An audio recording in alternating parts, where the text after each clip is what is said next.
Well, the final game of the day has officially arrived here in Glendale, Wisconsin at MSOE Raider Stadium.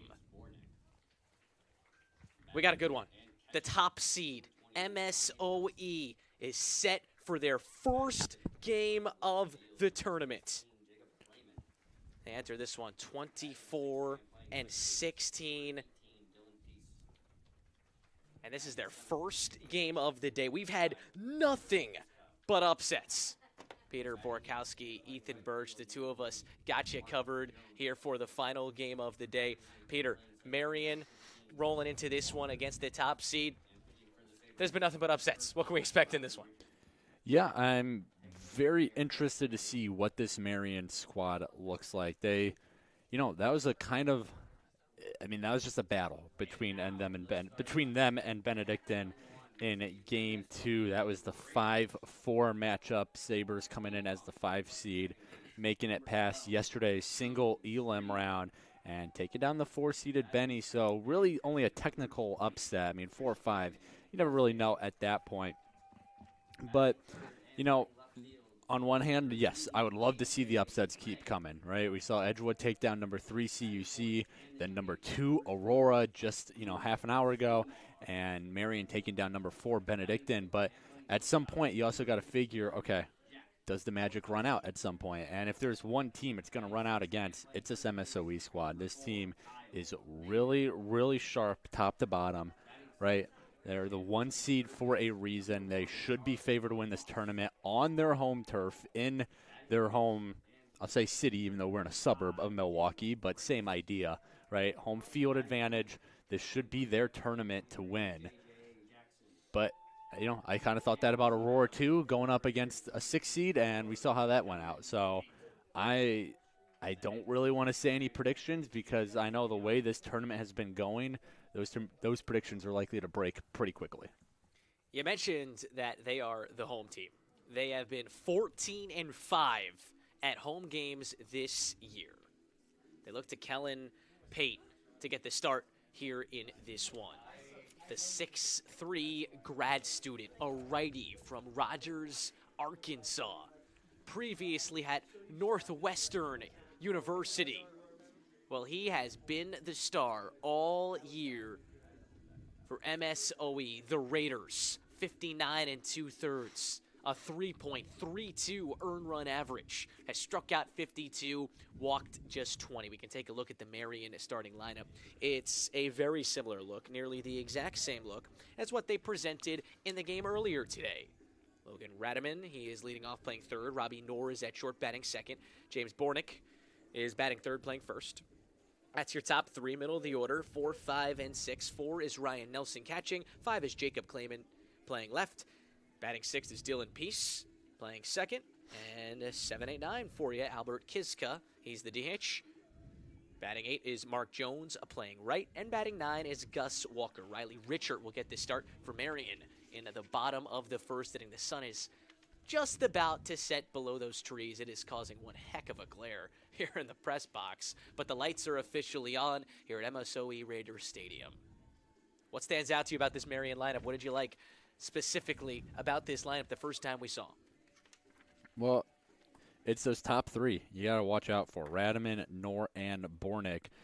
We saw, doing the math right now, if my back of the napkin math is correct, we saw 7 hits amongst them in that first game. All of them were singles, granted, but still 7 hits amongst that top 3. And the bottom of the lineup, not until later in the game when they really needed it did that bottom of the lineup come to life when they most needed it. So, the bottom lineup very timely when they got their hits, but it was kind of a struggle getting them to get there. So this is a Sabres team who they really need to rely on that top 3, right? Those top 3 need to be going. So when that moment comes when the rest of the lineup, the other 6, kind of catch up, they hit their stride, they're not working with nothing. They already got 3 guys on the base pass because of what Radaman, Knorr, and Bornick present. Well, we're officially underway here in the final game of the day as Pate is in a 1-1 count here to Radaman, the third baseman of Marian. MSOE in their black uniforms with white bottoms.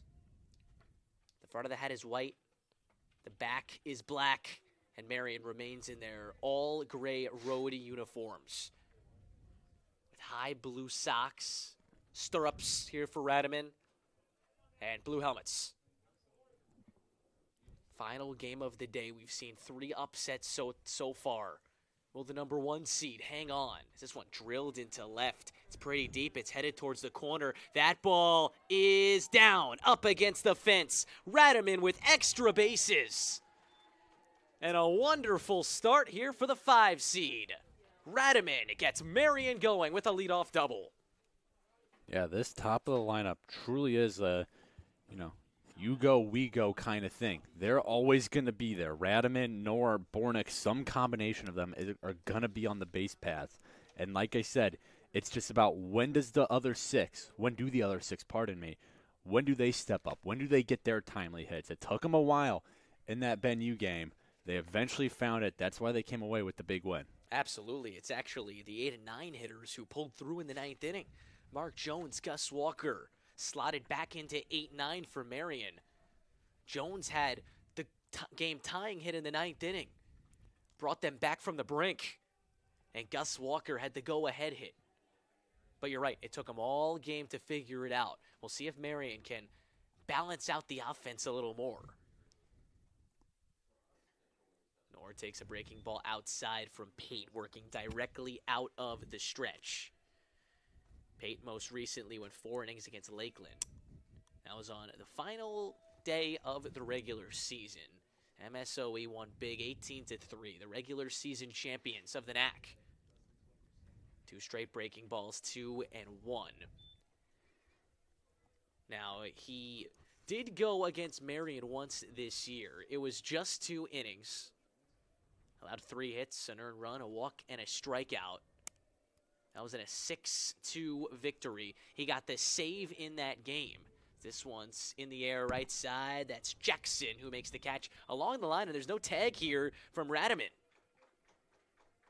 Yeah, Jackson really coming in to make that grab right on the right field line and quickly got his body turned towards third base, towards Radaman at second. I don't think it would have been an easy play either way. I don't think it would have been an easy bag to take. I don't think it would have been an easy throw, but, you only got 1 out. You still have a really good hitter in James Bornick at the plate now. Why risk it this early? Breaking ball drops in for a strike. Great pitch there from Pate to start this AB out to this great hitter in Bornick. 328 is the average rolling into the 4th game of this double elimination tournament. He flails at the second pitch, and it's 0-2. A hitter that does not strike out often, just 14 times this year. He's actually walked more times than he's K'd. Just a remarkable statistic when a hitter has this volume of at-bats, 131. And he's been able to draw more walks. 0-2, he pulls one on the ground. He rolls over. Mayberry just tosses it to Pate. And there's 2 outs as Radaman gets on over to third.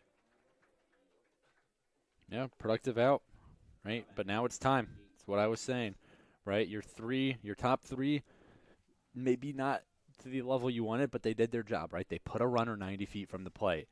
Now it's time for those guys, those other 6, to step up. Ryan Nelson needs a big hit. Jacob Clayman, he had a couple big hits in the first game of today, right?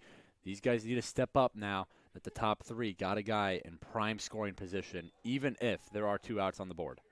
First pitch is snapped in for a strike early and often. Pate is dealing that curveball. Nelson, a 291 hitter. OPS is 779. Another spinner, 0-2. It's clear that he's going to love to use that pitch. And we've seen a couple pitchers deal a couple nasty breaking balls today. You think back to the first game we had with Shoemaker of Edgewood, and he lived and died on that breaking ball. Let me tell you, he definitely didn't die in that game. Fastball misses outside. He'd go the distance, all 9 in a victory over CUC. Doubt we'll see Shoemaker again this weekend after throwing over 120 pitches, but he was the story all morning long in that upset victory. Ball and 2 strikes. Pate to the plate. A nice stop behind the plate.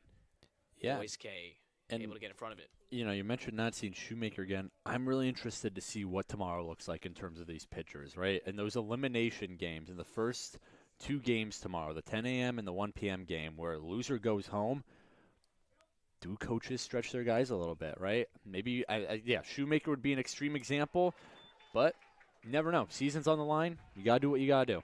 Big strikeout from Pate to end the top of the first. And we'll get our first look at the top dogs, their offense, in the bottom of the first when we come back.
Bottom of the first coming your way here on the Cougar Sports Network.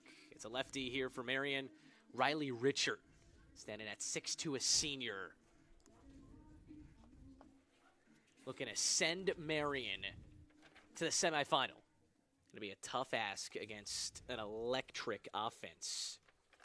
Yeah, as for Richard, in terms of his own stats, appearance number 12, start number 11 for Richard, a 6.12 ERA, a 3-5 record to boot. Has thrown a complete game, has earned a save as well, so doing a little bit of everything. That one appearance, which wasn't a game started, he earned a save in.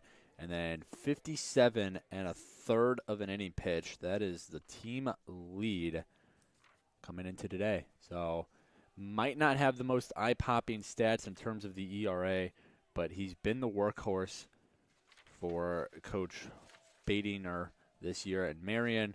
In terms of strikeouts to walk, leads the team with 49 strikeouts. Also up there in the walk category with 15, however. Joe Streed is the leadoff hitter here for MSOE. And from 2-0 to 2-2. Christian Boyske is in the 2-hole. AJ Lay is in the 3-hole. Get to the rest in a moment on a 2-2. Streed swings and misses, strike 3. Mentioned the strikeout numbers. A nice start to the bottom of the first inning here for Richard. And now we can look back at the rest of this lineup. Middle of the order, Jordan Skolmar is in the 4-hole. Jack Kalatowski is in the 5. Kyle Mayberry in the 6. As the first one misses downstairs here to Boys K. And 7, 8, 9 is Charlie Kloss, Jake Franks, and J.J. Jackson. That's a called strike to even up the count here. Boys K, the average leader, 353, has played in every single game this year for the Raiders. This one slashed out to the right side, and he is behind here, a ball and 2 strikes. This is a team that has a legit, eye-popping 196 stolen bases. They stole 21 bases in a game. And I'm not even kidding. That is unbelievable.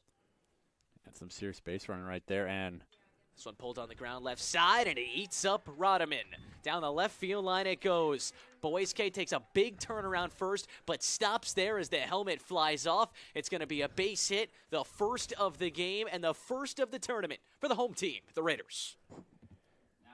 Yeah, well, not to skip over the first base part, but, you know, one of the more interesting storylines about this MSOE team, first-year head coach. at the helm. Adrian Santiago, yet they have the best record in the conference in the regular season champs, and he and his staff just earned Coaching Staff of the Year with the NACC awards coming out today. Coach Santiago assisted by Kobe Mo, Jared Cantu. So, again, that's a three-man coaching staff, too. You often don't see coaching staffs that small at the collegiate baseball level. And we've seen coaching staffs, say, like Marian's, head coach Jordan Badinger. They have an associate head coach, Brian Burgett, and then assistant coaches Caleb Domes, Taylor Midow, and Joe Milone. Swing and a miss, runner going. Talk about the steals. They throw him out. Emphasis on the steal. Ryan Nelson guns down Boys K, trying to swipe second, and there's 2 outs. Yeah, you knew Marian, they knew this game was a possibility, right? They knew if they won yesterday and if they won today, which both happened, that they would run into this MSOE team. So I'm sure that's something that Coach Badinger, the rest of his staff, really hammered home into his team is, hey, we get run into MSOE if the cards fall the right way. We have to be watching for those base runners. And an interesting change in the lineup. They both played in game 1. Ryan Nelson behind the plate. He was the DH. It was Kiska who was catching.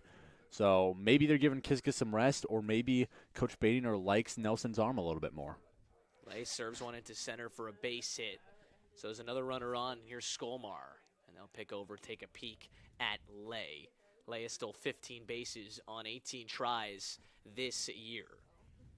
Skolmar, a .331 hitter, an OPS of 1011. The only player qualified with an OPS that high in over 1,000. As this one's lifted up and out of play, so it's 0-1 here to the designated hitter in the 4-hole in Skolmar.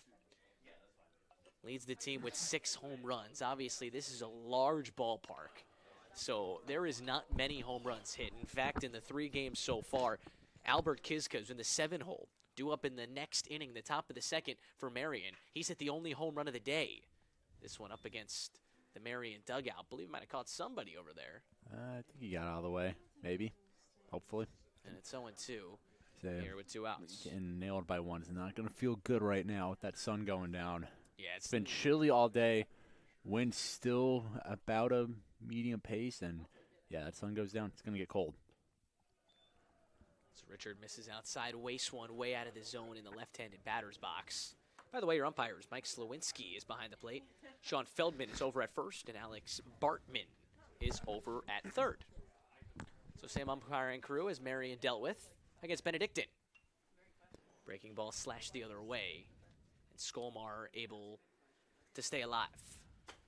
Yeah, same umpiring crew that Marian had, but different man behind the plate, right? They rotate the umps through, right? I believe they're moving in a clockwise motion here. Home to third, third to first, first to home.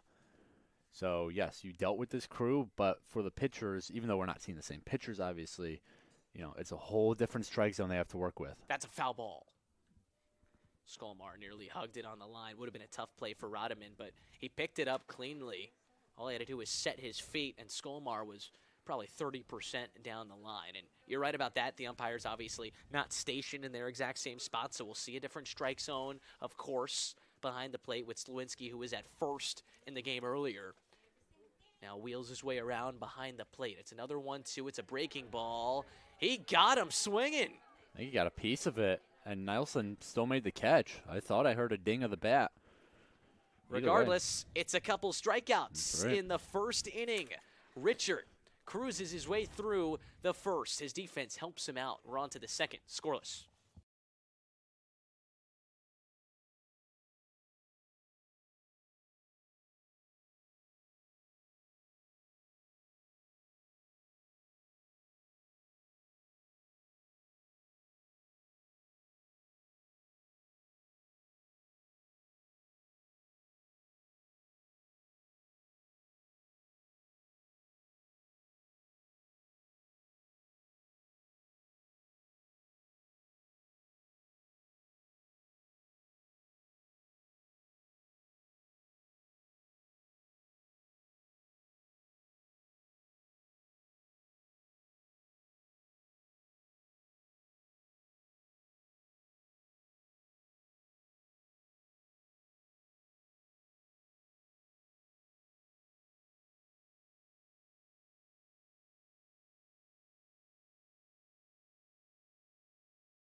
Second inning coming your way as the sun officially setting here in Glendale, Wisconsin, wrapping up a tremendous day of baseball. Day number 1 of the double elimination NACC baseball tournament.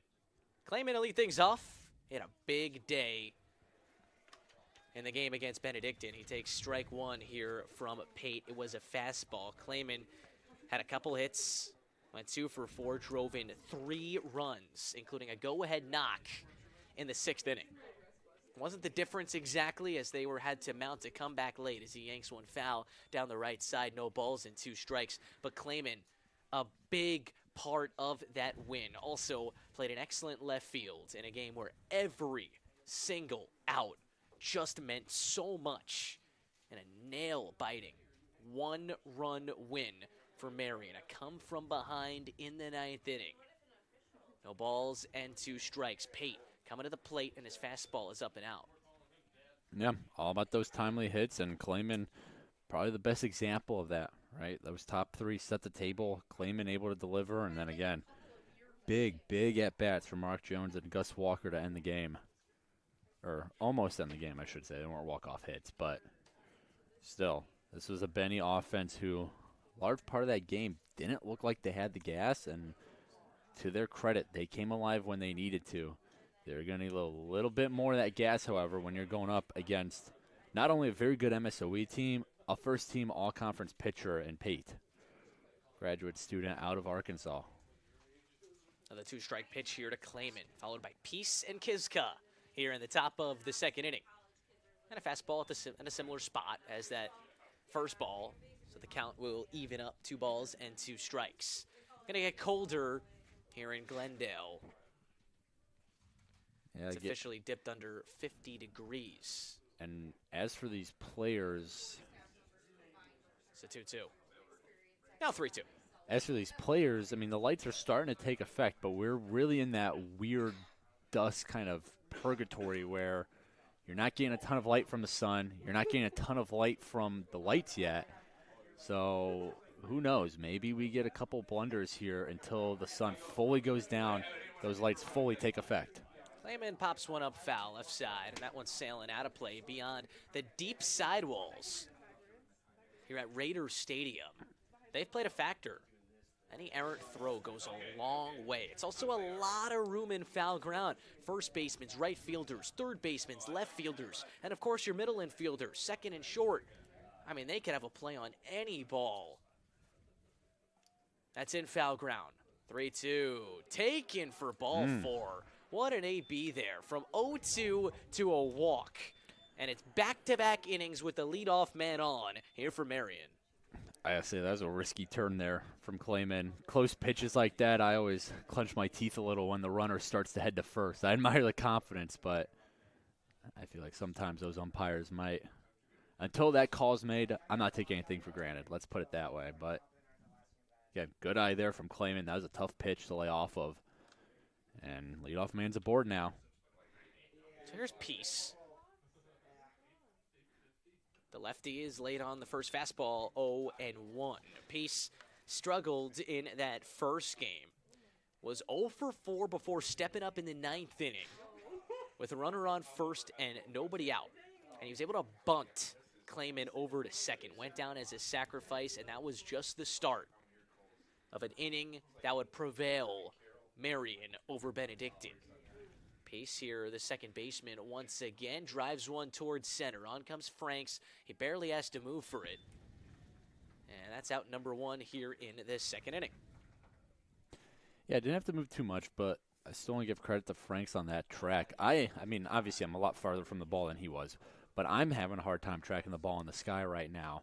I mean, we do have a pretty neutral color background, so it gets lost in the trees too, but even then, again, until these lights really take effect, I'm going to be extra vigilant of watching these fielders and how they can track this ball. Here's Kiska. Mentioned his power earlier in the most previous inning. Absolutely clobbered a solo home run over that left field wall. And they're going to look to do some similar damage here with Clayman at first. Pate will check on Clayman. He took an extra stride into his lead over at first.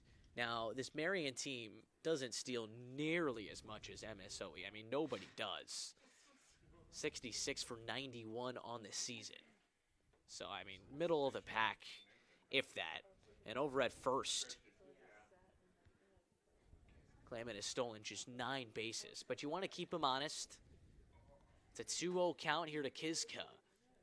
That was his second home run of the year, the one he hit earlier. And now he's in a 3-0 count. Peyton missed us in the same spot now a few times. Yeah, the word that came to mind after that Marian win earlier was just gritty, right? They showed a ton of grit beating out the number 4 seed Benny. And we're seeing this here. Some tough at-bats from these players. And, again, another walk is drawn. Peyton with a couple pitches that he's just lost. And the grad student who has had one heck of a season here with the Raiders and MSOE. Yeah, he has now walked a few. 52 strikeouts, just to 20 walks coming in today. And as of now, he's got a K, but he's got a pair of walks to boot. So Jones gets a first pitch breaking ball that drops in. That was a good pitch and a good way to get ahead of the 8-hitter and the right fielder of Marian. Sabres with an opportunity to draw first blood. Still scoreless. This breaking ball is banged up the middle. Frank's coming on to play it. Clayman getting the windmill. Here comes the throw. It bangs off the mound. Clayman scores on an RBI single from Mark Jones. And the 5 seed takes the lead. Yeah, I mean, I said it before the game. I wasn't going to make any predictions because I honestly didn't know what to expect, right? You figure the number 1 seed versus the number 5 seed, even though 5 seed is very respectable, especially in a team with 13, a conference with 13 teams, pardon me. Like this Marian team, yeah, they're in the bottom half of the tournament teams, but they're no joke as a whole, right? They made the tournament, still the 5th best team out of 13 in the NACC. And still, you're going up against the number 1 seed on their home field, the field they play at every single game. And they just don't really seem to care. Counts 2-0 here to Walker. Again, a team in momentum versus a team that is well rested. And it's kind of about that. Not that it's elimination yet, right? You can lose this game and you're still play tomorrow. You're not going home just yet. But, you know, if you're Marian, there's a little bit of that fight or flight going on in your head right now. You're the 5 seed. You're being hunted by the 1 seed. Right, you're in survival mode while MSOE might not have that motivation, at least not yet. Maybe going behind will kind of kick them into gear, but it's all about what does it take to get your team moving. So we're going to miss their count is even now, 2 balls and 2 strikes. The top of the order is coming up next. Radiman is in the on-deck circle. Kiska at second, Jones at first. 1-0, Marian here in the top of the 2nd inning. Walker able to battle. Pate tested him with a fastball. That was in. All right on the hands of the center fielder. Making him Fouls work. It right back to the screen. Making him work. 1 1/3 for Pate, and he's at 32 pitches already. Only 18 have been strikes. A little above 50. Another 2-2, and another foul ball here from Walker. Talk about making him work. It's a good fight here from the bottom half of this Marian order, who did not provide much in the win over Benedictine. The emphasis clearly on 5 through 9 as Walker slashes one left center field. It dumps in for a base hit. Kiska will score easily. Now breaking for third is Jones. They're going to get him easily for the 2nd out.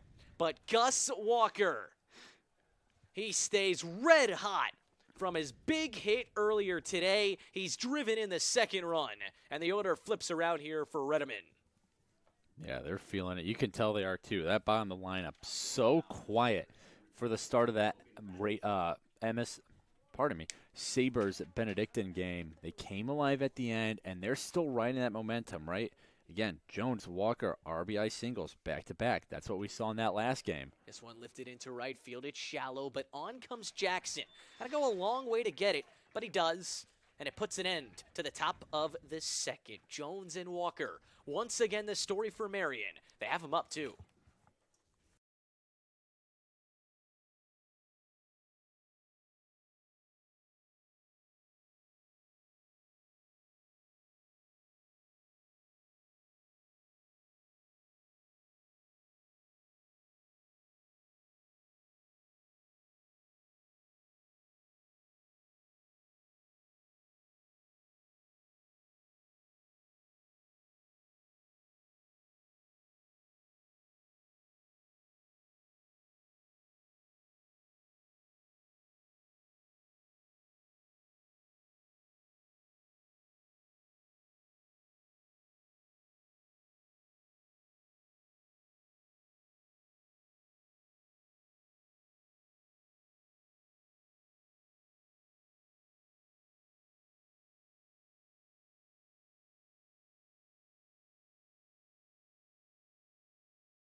Bottom of this second inning is MSOE, the 1 seed, now facing a deficit.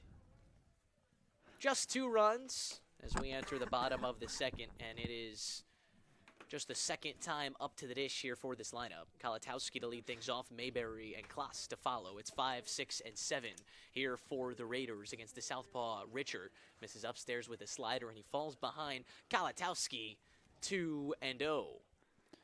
Yeah, it's been a long inning and a half, basically, right? We're already about halfway into this, half an hour into this game at this rate. As, you know, while there have only been 2 runs up on the board, these two teams are putting up some fights against each other. Kalatowski gets hit there. That hurts. Now batting, number 4. So it's a leadoff hitter on here for the Raiders. As Kyle Mayberry, it's another lefty, the first baseman here for the Raiders. Mayberry, a 250 hitter. This is just start number 19 for him. Runner on first, nobody out. And oh, they got him picked off. Kalatowski booking it for second, but he is out. That is the second out on the base paths already for a Raiders team that has stole nearly every single base that they've attempted to this year. Yeah, if Marian, and I mentioned it a lot at the start of the last game, right? Marian's defense is very good, right? They have a good fielding percentage. They don't commit a lot of errors. They turn a lot of double plays. Mayberry taps one back to the mound. Richard goes a long way and throws him out. Okay, Marian is feeling it. Again, very good defense. Literally just talking about it, and Richard shows that it's 1 through 9 out there, right? It's not just the fielders and the catcher and the outfielders, the middle infield, whatever. The pitchers can ball too, right? We saw Grossbach make a nice couple plays in his outing in that first game against Benedictine. So if Marian, they continue doing that, and they shut down these base paths for MSOE. Not that that's the only reason MSOE is a good team. Obviously, they do a lot of other things really well other than just run the bases and swipe bags. But that's a major element of their game. When you steal 196 bases coming into the game, that's a big reason that you are successful. If Marian can at least limit that, not totally eliminate it, but limit that, that's a big advantage in their book. Another breaking ball drops in for a strike. Or did that one miss downstairs? Scoreboard saying 2 balls and a strike. As Richard comes home. Hit in the air, right field on a line, but Klaas hits it right to Jones. So forget the leadoff hit by pitch. Kalatowski was picked off, and Mayberry and Klaas are set down in order. Through 2, Marian leads by 2.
Third inning in a 2-0 game. Marian leading MSOE. Pate back on the mound. He comes home to Knorr leading off this second inning. It's Knorr, Bornick, and Nelson. So far, Pate has allowed 2 runs. They've both been earned after Jones and Walker came through with RBIs. And the count's 1-1 here to Knorr, who flew out to right in his first AB. Nice way for Marian to get after the grad student here. Yeah, this is Bornick now at the plate. Right, this was a big inning for Pate to show that, hey, this Sabres team, they just got a good couple hits off me. That's nothing to worry about. It's starting to look more and more like the Sabres might be legit against Pate. Sabres won 14-10 in conference play in the regular season. They've now won 4 in a row coming into this game. Now, the winner of this game gets the right to play in the semifinal twice. That's huge. You get one tomorrow. You'll be taking on Edgewood, the 6th seed. If you lose, you get to play the next day. Another chance at the semifinal. The problem is you'd have to turn around and play in the championship 30 minutes later. And you'd be in one of those situations where you lose and you get knocked out. Yep. And if you win, you'd have to play once again on Sunday. As the count right here is a ball and 2 strikes to Bornick. That's why you got to take care of business early. Swinging a drive right center field, a ball that's well struck. Frank's going a long way into the gap, and it gets to the spot for the first out. Man, that looked good. That looked real good off the bat, but the wind, which isn't as strong now, looking at the flags kind of in the center of this baseball, softball playground little complex we got here in Glendale. Flags aren't moving as much as they were earlier, but still, it's not getting any help towards the wind. That one just kind of died out. Yeah, there really is no carry, especially to right field here today. That's hitting it right into the teeth of this wind. And that's been the direction of the wind all day. This should be the coldest day we have this weekend here in Glendale. So as the weather warms up, I mean, it's supposed to be up to 69 degrees on Saturday. As this breaking ball is hitting the air right side, headed towards foul ground. Jackson giving it a look, a courtesy glance, but it lands out of play. So it's 0-2. But as it warms up, you got to expect the ball to start to carry better as this weekend goes on. Just the nature of this game. And in the cold, it is not easy to drive a baseball 400 feet. Yeah, calling for 60s tomorrow and Saturday, which is going to feel pretty nice to these players, right? Especially that Saturday game, that Saturday doubleheader where there is going to be no 10 a.m. game. It's going to be a 12 p.m. It's going to be a 3 p.m. So you get that prime afternoon slots. Don't have to worry about being cold in the morning and getting cold again at night like we are seeing right now and like we're going to see again tomorrow. Another 10 a.m. game, another 7 p.m. game slated for tomorrow's 4-game slate. A couple long days of baseball. But, man, this day has featured some excellent baseball games. Again, the lower seed has won every single time. That's what has made today so brilliant. The late inning heroics all day long as this Marian team has compiled 22 wins this year.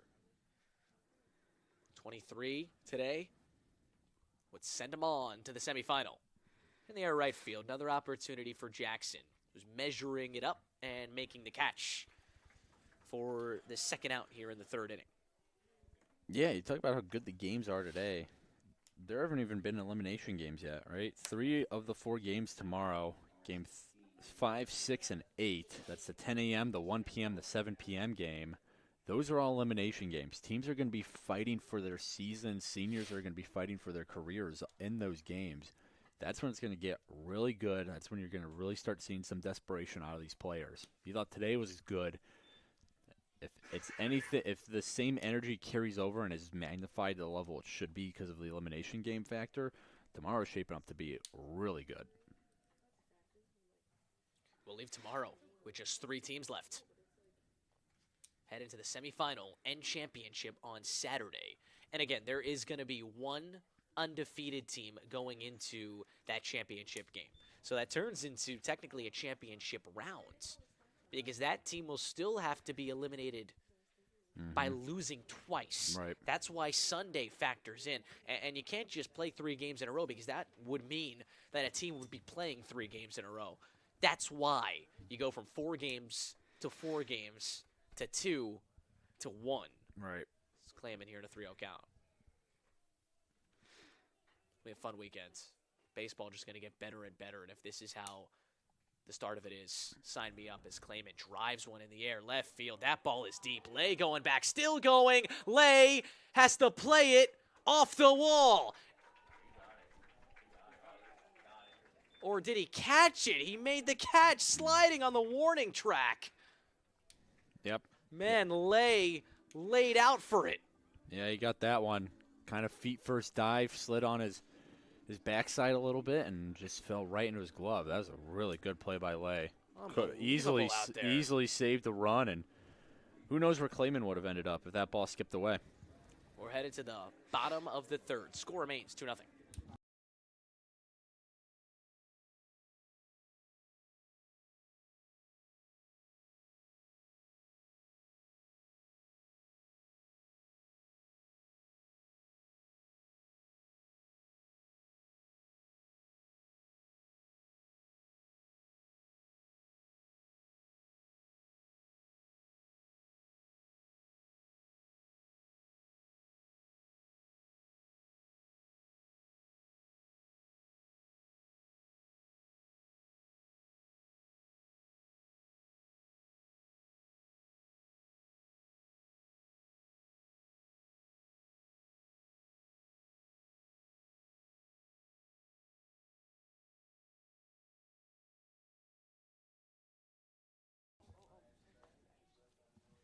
Here we are, bottom of the 3rd inning. MSOE bringing 8, 9, and 1 to the plate. Little offense so far. Had 2 hits in the 1st inning, but a caught stealing spoiled a rally. And Kalatowski got picked off in the 2nd inning as Frank's rollover shot. This is trouble. Oh, man, the speed from Jake Franks. Step on the gas. That's a hard 90 and an infield base hit to start the 3rd inning. Yeah, he put the pressure on Richard, too. Richard, I mean, at that rate, it was just a foot race, right? Bornick made a nice play, got the ball up. If Richard was just a couple steps ahead, it probably would have been an out. And Frank's just outrunning Marian's pitcher. Here's J.J. Jackson showing bunt. Doesn't offer at it. It's a called strike, outside portion of the zone, as Richard deals one in. So far, 2 innings. Hasn't obviously allowed a run. Richard has struck out 2, hasn't walked anybody. That was the 3rd hit allowed. Now he just winds up and shucks a fastball right by Jackson, the 9-hitter. You have Street up next. No balls and 2 strikes. And Richard has only faced 8 batters up to this point. 4 in the 1st, 3 in the 2nd, 1 here. The catcher Nelson was set up on the outside, but Jackson misses too far outside, and it's now 1-2. 30 pitches through 8 batters. And tack on another 3 here against Jackson. So far, efficient from Richard.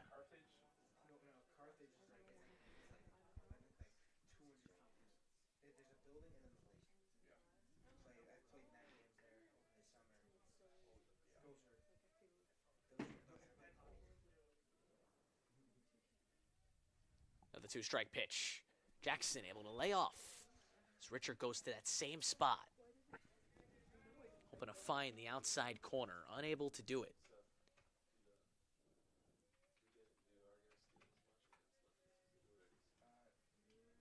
Still nobody out. 2-2. Jackson fouls it off. Got a piece of that breaking ball that was headed towards the low and inside corner. You can see Frank's dancing a bit at first, right? We saw he got the speed. He beat Richard out on that infield single. Keep an eye on him. Fastball pulled left side. Tough play. No play. Nor did all he could. It's an infield base hit. And 1st and 2nd, nobody out. Here for the top seed in the NACC. You know, yes, obviously you want him to make the play, but just the fact he got there and got in front of it was not only impressive, it was good, right? If that squibbles past him, there's a good chance that Frank's taking off for third with his speed, right? I don't know who would have gotten that ball in time to keep him from going to third. So, obviously you want him to make the play, but you got to give Noor a little credit just keeping that one in the infield. Another pick over to second here, just to check on Franks. Mentioned he was dancing off of first earlier, doing the same off of second. Still nobody out, and it's the top of the order Street who struck out swinging in his first at-bat. See, Marian, shortstop Noor and Richard kind of flashing signs to each other. They might be thinking something here. As now Noor backs off. Or does he? Another pickoff try. That was close. Yeah. Good move by Noor. He spun around one way to catch it in his left hand, and then he spun back around the other way to try and apply the backhand tag. That was a nifty move, just not in time. Or if it was, an umpire over there in third just didn't see it in time, or wasn't able to see it from his point of view. Street showing bunt, gets it down. Richard has a play at third. It's a perfect throw. Like a cat off the mound. And that's the first out here in the third. Excellent reaction from Richard. And they get the lead runner. Yeah, that's Marian. You know, rarely, I think, in college baseball, or maybe that's not true, but, you know, it's rare that you see a defense be so impactful like we've seen today from Marian, right? They're getting they're getting the lead runner out on bunts, right? They're making some spectacular plays. They're getting some tough double plays, and they're picking runners off as they try again there, right? Marian really brings their defense to play, and it's been a game changer so far in both of their games. It's a big reason that they are standing 1-0 right now in this tournament. 2-0 if you count the single limb game. Absolutely. It's been a heck of a display defensively here from this Marian squad. I mean, they are taking base runners off the base path with their ability to play flawless behind their pitchers.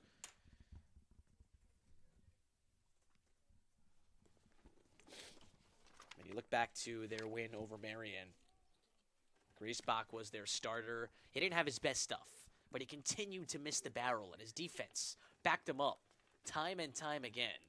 And they're going to continue to take a close look and make sure J.J. Jackson over there at second is staying honest.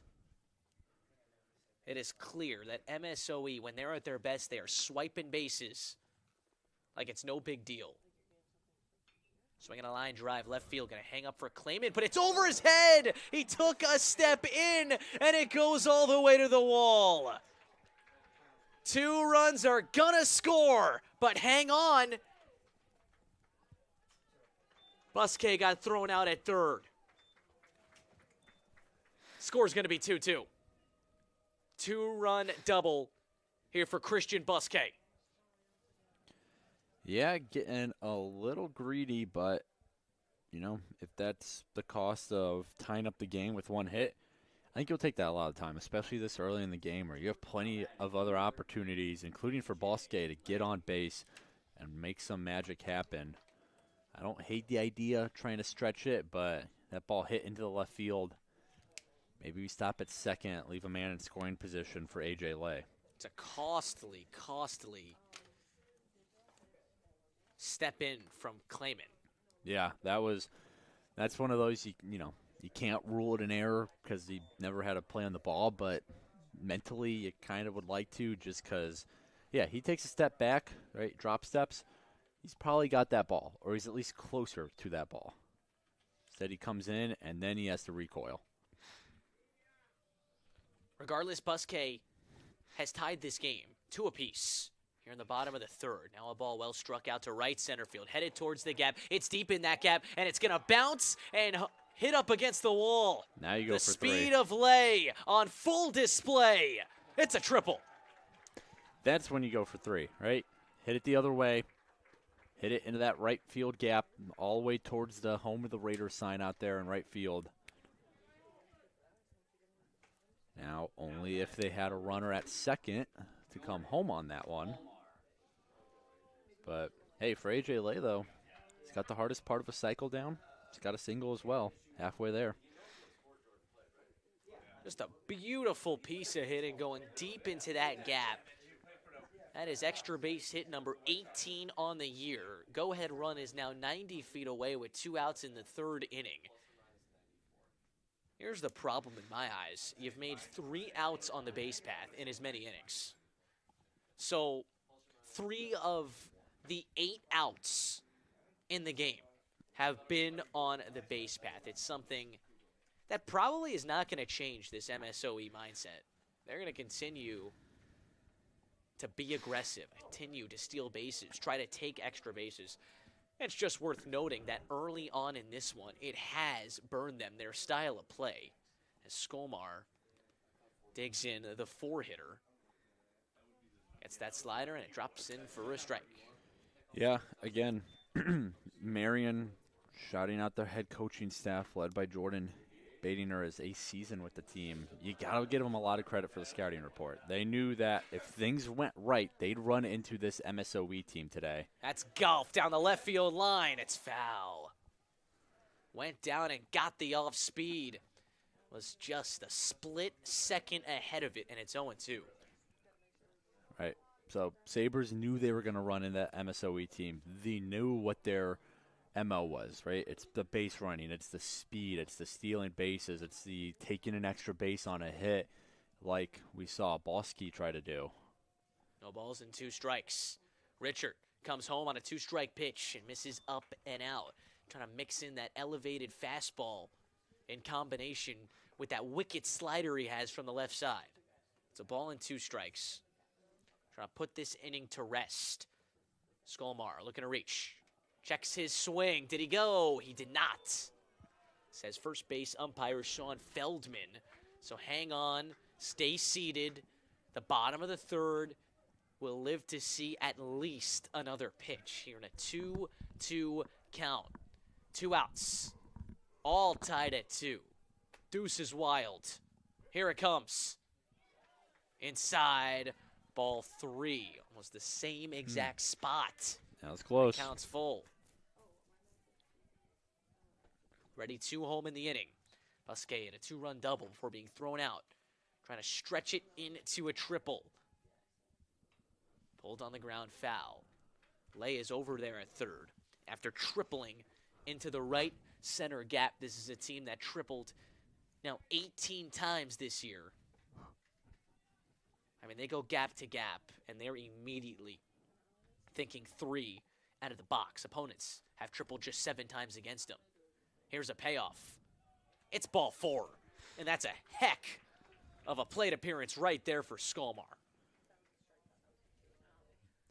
Yeah, full count, worked the pitcher, and again, I think it was towards the start of this inning. We talked about Richard had been very effective up until this inning.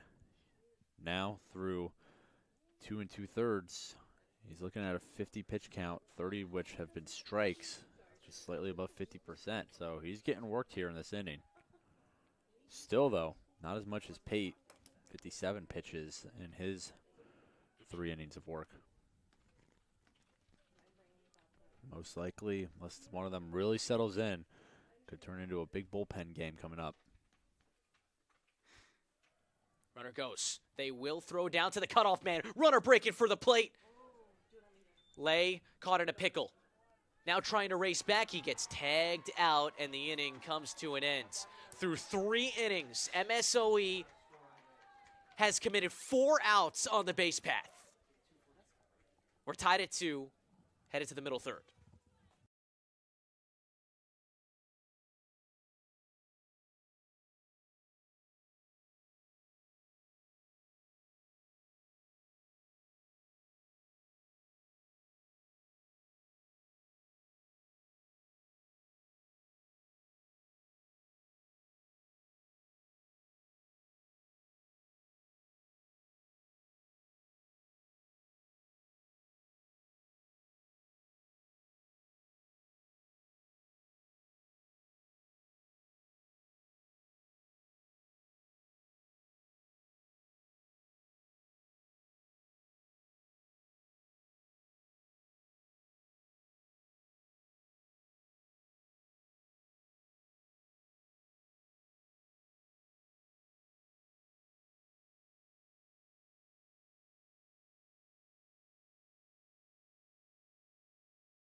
Fourth inning, tied at 2 between number 1 MSOE and number 5 Marian.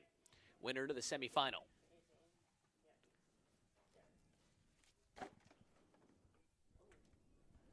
Piece takes strike number 1 as we begin the fourth inning. Piece, Kiska, and Jones. Peter, so far a good one between these two. Knotted up. What have you seen? I mean, yeah, it's tied, but this is grounded to short. Kalatowski plays the long bounce and throws him out. I mean, it's tied, but there are reasons to like both these teams a lot right now. MSOE, again, they're the 1 seed. It's easy to like them. Their bad started to come alive in the second. On the other hand, I really like Marian's approach to beating them, right? They're keeping them off the base pass. Or not keeping them off. They're catching them on the base pass, I should say. They're taking away that extra base. They're catching those stealers, right? I mean, you mentioned yourself, Ethan, just how many of MSOE's outs have been caused from base running, right? Stealing, catching guys trying to take an extra bag. I really like that approach from Marian. And now it's just going to be, can these bats start stringing it together, right? You had the good inning against Pate in the second.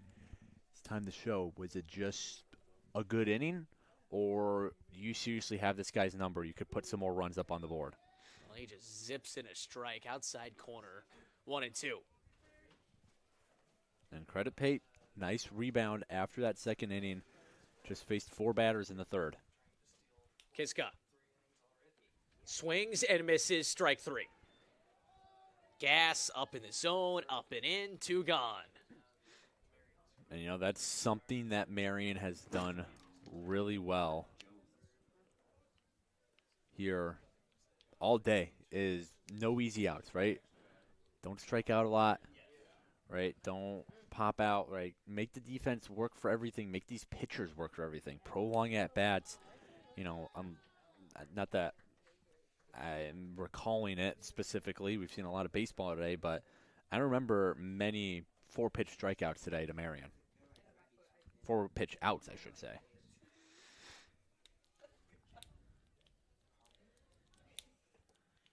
Jones singled in a run in this second inning.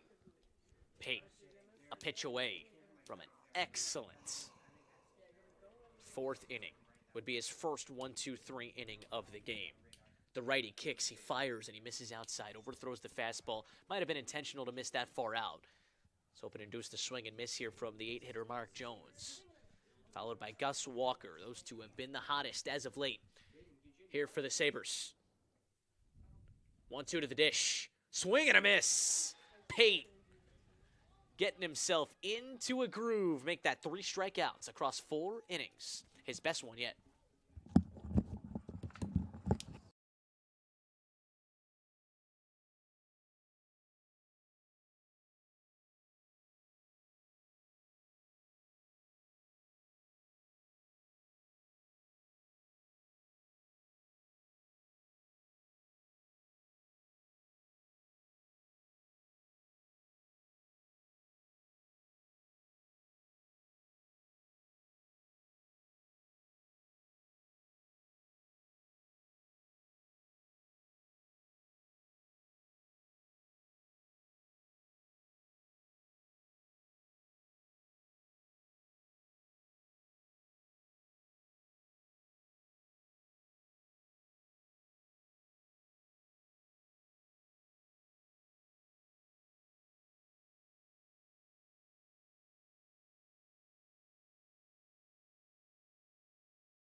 Home half of the 4th inning as MSOE is stepping back up to the dish here in a tie ball game. The offense most recently took the lead. What do they have in store here against the lefty Richard? Kalatowski to lead things off. It's a slider that misses outside.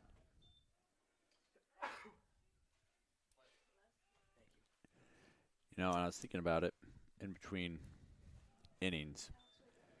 Just as this game goes on and on, you got to kind of like Marian a little bit more, right? It means that they're keeping MSOE at bay, which is hard to do against this offense, especially on the base pass, which the Sabres have done a really good job of. And, you know, not that we've seen MSOE play today, we haven't, but we've seen how gritty Marian can be. I like their late game grittiness. I like their late game approach. It paid off with the win against Benedictine. I think the longer we go into this game, whether it's tied or even if MSOE takes a 2-run lead, I still like the position Marian's in. Kalatowski shoots one into left. Right past the dive of Rodeman. And it's a leadoff base knock here for Kalatowski as MSOE is really starting to pile up on the hits. That's hit number 7 already. You wonder if Marian considers moving on here from the lefty. Richard, if he's unable to limit the hits as this one develops. And that's what I want to see out of MSOE, right? Start piling it on a little bit, right? You had those first 2 innings where you really didn't do much. And that's trouble. A throw that goes away from the first baseman, Bornick. It's going third. By the time he picks it up, wow, Kalatowski is already pulling into third. And now the go-ahead run is 90 feet away. Bad mistake there from Richard. He's picked overs time and time again. And even when MSOE is not stealing bases, they're living in the back of Richard's minds. He's picked over so many times, and eventually one gets away. That's the goal, even when you're not having that sort of success, as Mayberry takes a breaking ball for a strike right below the letters. And, that's the advantage of playing at home for the tournament. You know your dimensions better than anyone else. You know if that ball gets us away past the Marian dugout, you can get to third pretty easily, especially with your speed, right? This is a very good base running team, and I think they're even heightened by the fact that this ballpark, right? You throw something away in foul territory, one gets behind the catcher, you got a lot of room and a lot of time to work with before they can scoop that ball up. 0-2 misses far outside. But I was saying, this is what you want to see out of MSOE is start coming alive. You got the 2 runs last inning. Just keep piling on. Get a couple more next inning. Just put the Sabres away and don't leave any room for error, right? Get out of striking distance of the Sabres. I mean, if last game was any example of what teams this weekend are capable of, you saw Aurora nearly mount a 5-run comeback in that 9th inning as Mayberry swings and misses at a fastball. It's going to be the 3rd strikeout for Richard. Struck out a pair in the first strikeout since, and that is a big first out because Kalatowski remains at 3rd. Yeah, you don't know what teams are capable of. The best defense, just pile it on, right? You got your 2 runs, keep adding. That's why we've seen, I think, so many upsets is that these top-tier teams, right? Aurora, CUC, though CUC never held the lead. Even Benny, who's top 4 team, whenever they took the lead, it was never a big lead. Maybe it was 2, maybe it was 3 runs, right? But they never really just broke open the floodgates. Klaus takes a backdoor breaking ball. It left that idea of hope, that idea of, hey, we start scratching something together, we can come back, and that that underdog's mind just feeds that underdog mentality. So if I'm MSOE, just pile it on. Just keep adding, bury them. That's a drive in the air to left field. It's not very deep. Clayman coming in, still coming in, makes the catch. Runner breaking for the plate. Throw from Clayman. It's a good throw, but it's not in time. Kalatowski tags up and scores on a shallow fly ball, and the Raiders take their first lead of the tournament. Now batting number 25. Clayman didn't get rid of that ball really quick, right? I mean, I get he had to gather it because it needed to be a good throw, and it was a pretty good throw, maybe a little high, but it was a good throw, right? I think if he gets rid of that ball a little sooner, gets it in the mitt of Nelson a little sooner, Nelson has a little bit more time to get down and tag the sliding Kalatowski, who just slid right under that glove. But again, great base running, right? Goes back to the error. The error from Richard on the mound. He threw a pickoff away, trying to get Kalatowski at first. Kalatowski got from first to third, and now that little fly ball brings him home. And right now it's the difference in a 3-2 game.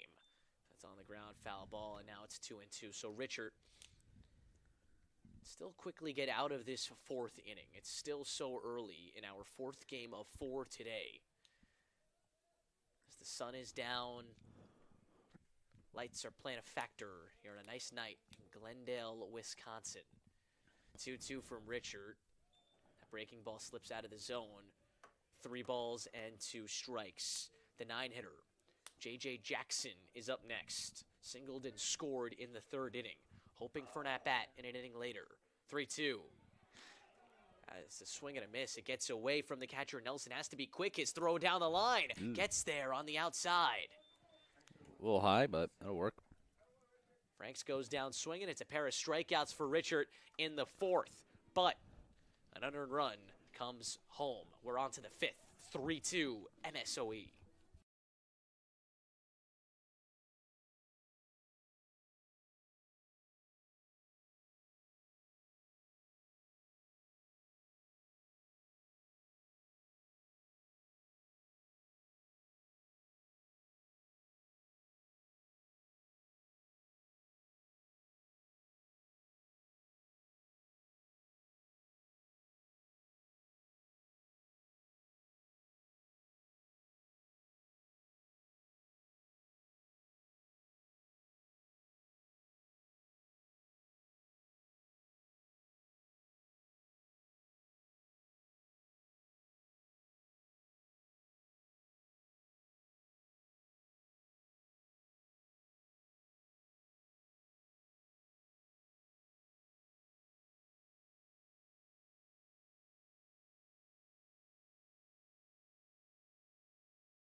Yeah, I'm good to go. Top of the 5th inning here in Glendale, Wisconsin. 3-2, your score favoring the home team, the top seed, MSOE. It's Gus Walker. We'll get things going here for Marian. First one is a called strike as Pate beginning to really lock in here for the Raiders.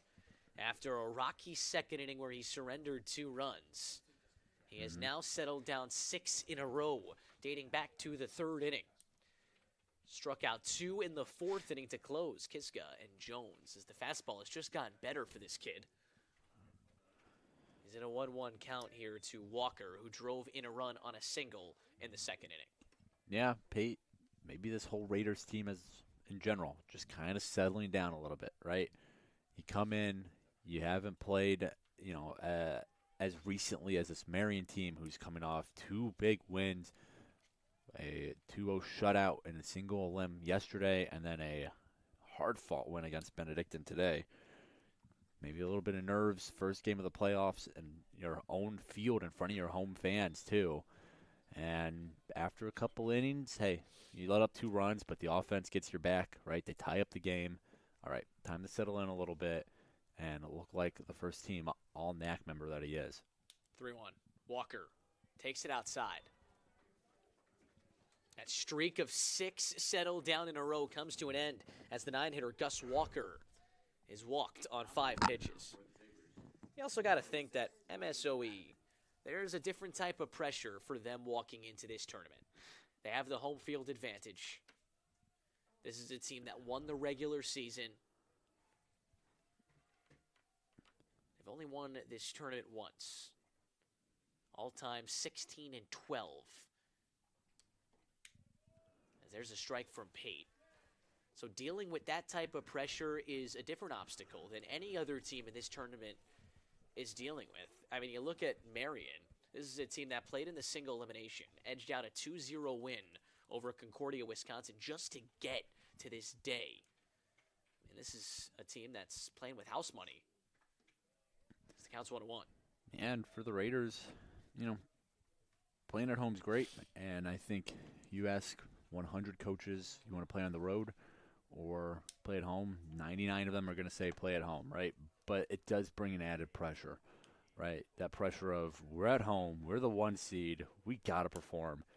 And more of our fans are here than they would be if we were in, Illinois, or even a couple hours away somewhere, right? You're in your own backyard here, Glendale suburb of Milwaukee, pardon me. You got to perform, right? You don't want to send these fans home tonight thinking, how did we just lose to a 5 seed in our own stadium, the field we play at every single home game? These two teams split in the regular season. Marian took one, MSOE the other. As a runner goes, this is a dart of a throw down, and it gets him. Walker gets thrown out by Busquet.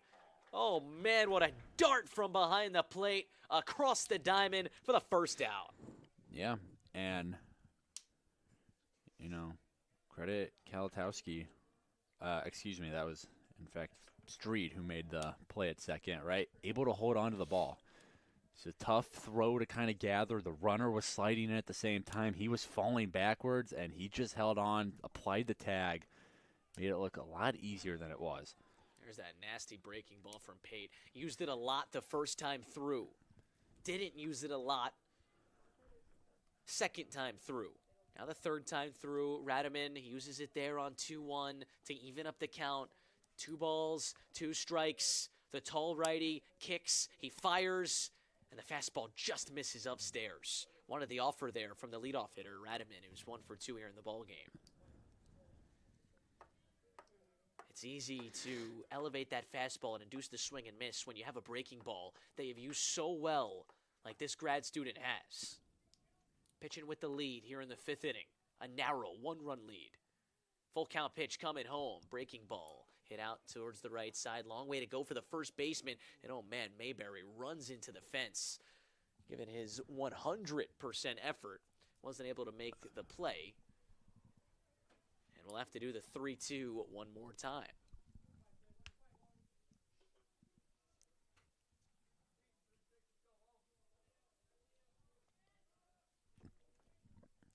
(3-2) and a 3-2 game.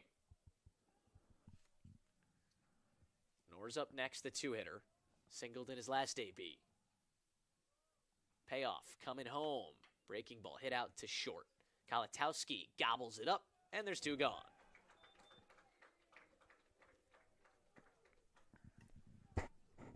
Man, because you got the guy stealing, don't have to worry about what he's doing either, right? Empty bases, make for easy defense. Just go to first. Go to first every single time. You didn't have to worry about Gus Walker being on second, maybe going to third, maybe not going to third. What's he going to do? So, that throw out from Bosquet was huge in terms of this defensive inning for MSOE. And they have a chance to get out of it. And still just 3 batters, even though the leadoff man reached.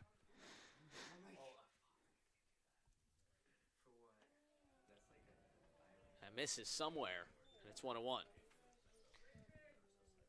Pate has struck out 5 in 5 different starts this year. Has struck out just 3 up to this point, but has found different ways to get the out. Hasn't had his absolute best stuff today, but the ace of the Raiders working hard. And an out away from 5 strong.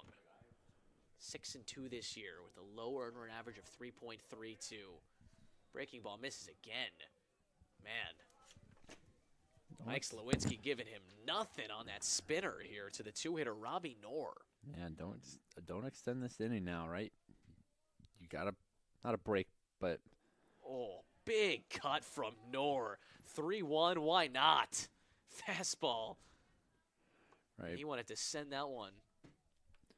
Few miles. You have a chance to get out of this inning in 3 batters, even though you walk the leadoff guy. Don't spoil that, right? Get back in the dugout, keep your arm fresh. And he does just that. And look at the emotion. Playing on their home field. The Top Dogs lead halfway through.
Bottom of the 5th inning, entering the second half of this baseball game.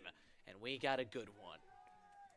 If the first 3 were any indication of how this one would go, sign us up. And that's exactly what we've seen so far as Richard misses upstairs with the first one. It's J.J. Jackson in the right-handed batter's box. Ready for a 1-0. Wave and a miss. Level to count, ball and a strike. Streed and Busquet to follow. Yeah, Jackson got on last time with a single, came around and scored, right? That's what you want your 9-hole hitter to do. Just get on, however, whatever it takes, walk, air, something, and just set the table for those guys at the top of the lineup. Hit out to right on a line. Hanging up for Jones for the first out. All right, and that's a big out. It's a big out for Richard, right? You got the 9-hole hitter out. Now you only have to get 2 more outs as you face the top of the lineup. Break this lineup up a little bit. You're not facing Street and Bosque and Lay and all those other heavy hitters for MSOE with a guy on. Street at the top of the order here for MSOE. It's his 3rd trip to the plate. And their 3rd game against Marian this year. He's a combined 1 for 10. It's a liner out to second. Believe that was picked off at a midair by Peace. He said he scooped it up. And there's 2 outs. Make Street now 1 for 11 against Marian this year. 2 quick outs here for Richard. Yeah, they got Street's number. That's for sure. And now you got Bosque, right? Single, a double that he tried to turn into a triple. Maybe ill-advisedly so. Bosque into the box here. Yeah, you mentioned trying to turn it into a triple, but he had the big swing. Fooled Clayman out there and left. Clayman thought he had a line drive headed right at him. He took a step in, and that ball was ringing over his head. It's to the pull side again, but this time on the ground. Radaman throws him out. What an inning it was. Richard, 1, 2, 3. Uber efficient. And on to the 6th inning.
Sixth inning coming your way, and MSOE moves on from Pate after 5 innings. They go to Jaden Hoffman.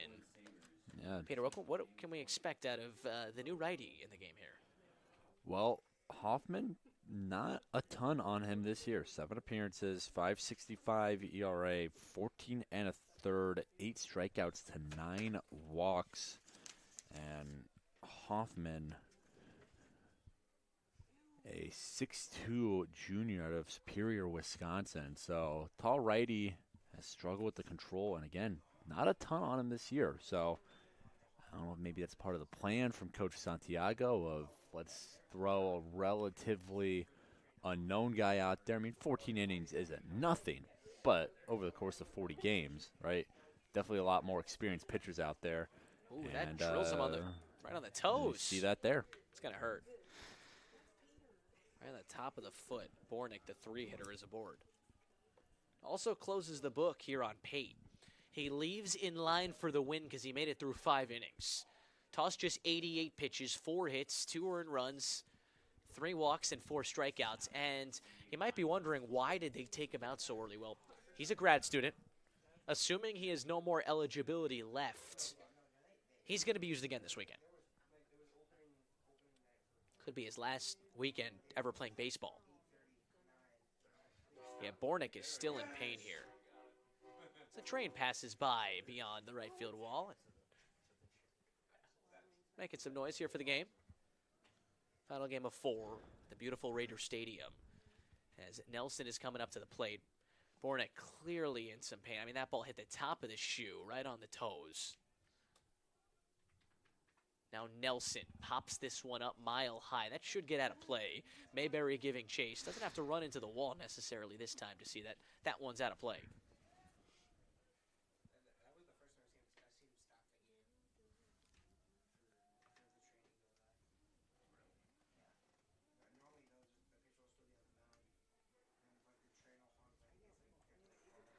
Yeah, interesting backdrop against this field. Bunt's fouled off, 0-2. You got the tree line, and then there's a really steep incline for the train track. So, especially right now where it's really hard to see what's beyond those trees just because of the lighting. Kind of looks like the train's just floating out there.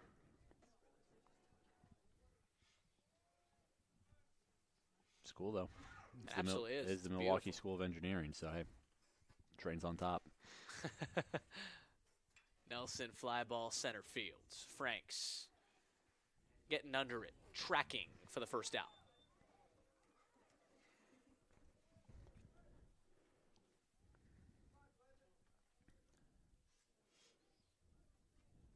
Now batting number 16, Jacob Clayman.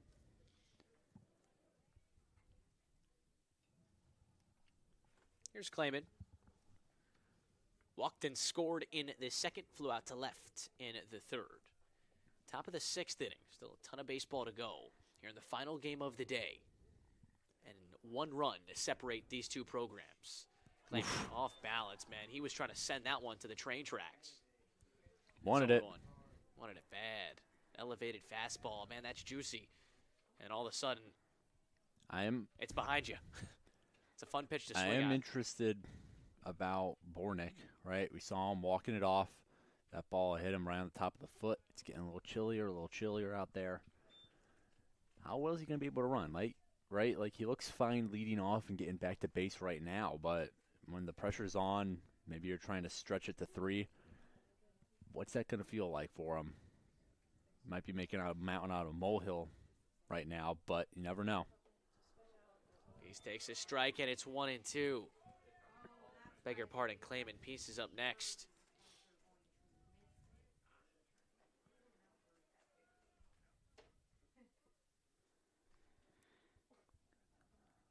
Two-strike pitch. Called strike 3. Nasty breaking ball. Yeah, that got him. He thought about it, too, and then pulled back.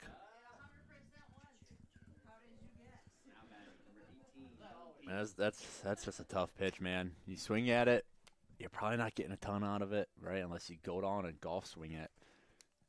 You don't swing at it, they're going to call it a strike. It's one of those, right? Perfect pitch there. Peace pops it up, shallow left center field, and the shortstop Kalatowski ranges out there to get it. And the inning's over.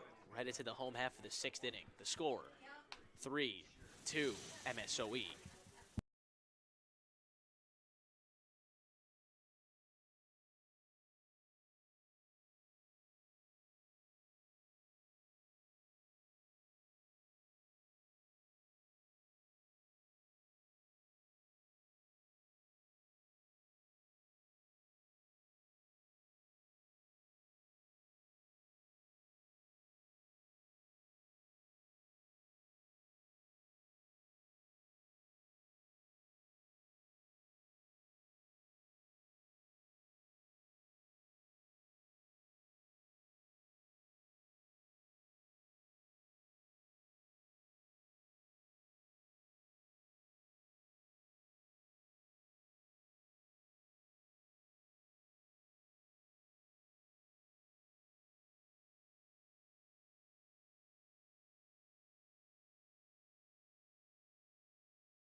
Home half of inning number 6.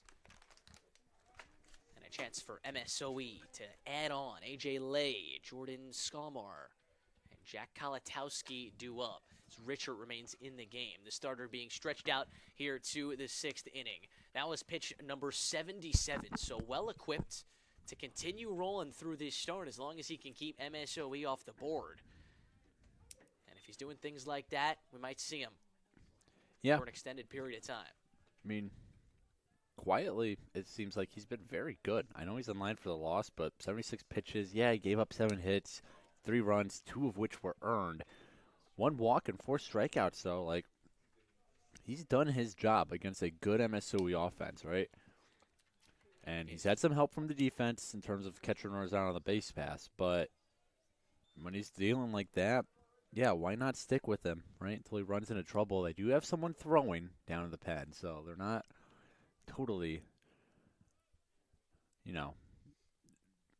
this is not totally his game, but the 2-2 is punched up the gut. Awesome inside-out swing there from Lay. That's his 3rd hit of the ball game, and he has, without a doubt, been the catalyst in this order here for the Raiders. We got Skolmar coming up. Skolmar 0 for 1, a strikeout and a walk.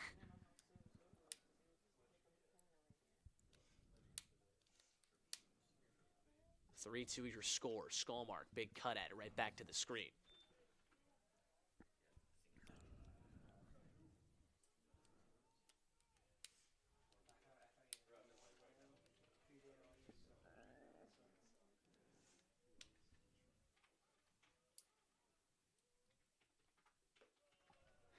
And then Richard misses up and out. I think if you're coach Badinger, get Richard out of this inning, right? Let him give you 6. See where you're at after your half inning of offense, and then maybe turn it over to the bullpen. Back foot breaking ball, no offer, and he falls behind 2-1. You got to make sure he can get through this inning. Yeah, I mean, they have an arm going. So like I said, this isn't totally his game, right? Coach Badinger is ready. If he needs to pull him, they're going to have somebody who is ready or just about ready, depending on how long he's been throwing. Someone is actually running down there now, maybe to check on him. But pick over to first. Not very competitive. Maybe an opportunity for Richard to just take a deep breath before going after Skalmar again. Kalatowski is up next afterwards. But if you can... Swing and a miss. Not a pretty swing there from Skolmar. And the count is now even. 2 balls, 2 strikes. Still nobody out here in the bottom of the 6th inning. A 3-2 lead here for MSOE. They have a runner on first. Skolmar pulls it foul. You know, this MSOE offense, they're coming in today. They're ranked 5th in runs scored, 308. So, not outstanding, above the middle, above average, though, right? They're in that top 5. That's good. It's really been their pitching and their running that's led them to where they are today. 2-2 popped up. This is a tough play along the right field line. Jones going a long way. That ball's dropping. Base hit. Runner breaking for second. Lay is in there safely. It's a loop single for Skolmar. First and second, nobody out here for MSOE. Now batting, number 18. And obviously I haven't watched all of MSOE's games this year, right? But what that tells me when you're only 5th in runs scored is that you're a very opportunistic team, right? Yes, they have the stolen base numbers and 196. The next closest is Edgewood with 102. But it just says that, hey, they don't score a ton of runs, but they know when to. They know how to steal some runs maybe, and then their pitching staff coming into today, they're ranked 2nd in the conference in ERA, 5.02, only trail Concordia University of Chicago, who we saw earlier. So got to think something's on here. Kalatowski up to the plate. Yeah, that little meeting. Double steal maybe. One guy goes, the other goes. See if you can get a little rundown, get someone to third. Who knows? This is where you get creative. Kalatowski could be dropping one down here just to push these guys over. Left on left, not an easy bunt to get down. He's showing it. And he pops it foul. Again, not easy to bunt left on left, especially when you want to get it towards the third base side. You'd rather hit it right at the third baseman, Radaman, and then put him in that awkward position of either having to charge and get the ball or wait there and hope Richard catches up to it to get the lead runner. Now, we've already seen some good bunt defense today. Marian going to be tested here as long as Kalatowski can drop it down, and Richard going to take another second here. You got great speed. Lay at second. Skolmar at first. This lineup presents nothing but excellent speed on the base path. It's been the definition of their offense all year. Here's an 0-1. And Kalatowski wisely lays off a bunt that was above his head. The pitch, at least. 1-1. Yeah, you got to wonder. Coach Badinger looking at that bullpen, seeing if his guy's ready or not. All right, threw Richard out. Now he's running into some trouble. We'll see what happens at this at-bat. Richard comes home. Kalatowski able to lay off again. And it's now 2-1. He's going to keep trying here. It looks like it's going to be up to Richard to cover the left side of the infield. The first baseman, Bornick, is pinched in. He's ready to charge.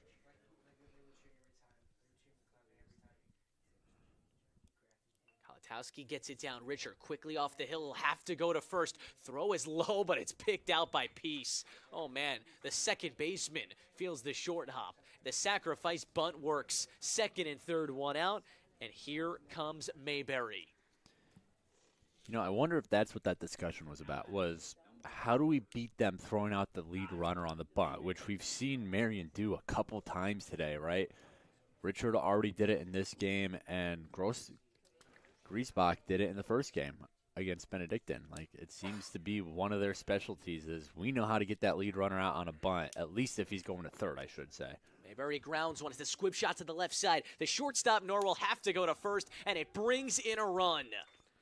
Some small ball leads to run number 4, and some insurance here for the Raiders. Keep adding on, though, right? That last third of the games where Marian really showed what they're made of against Benedictine. 2-run lead, I'm not feeling comfortable if I'm MSOE. Keep adding on. Just bury the Sabres, right? Don't give them any chance to scrape their way back in this game. Kloschek swing at the breaking ball. It's punched out to the right side and foul.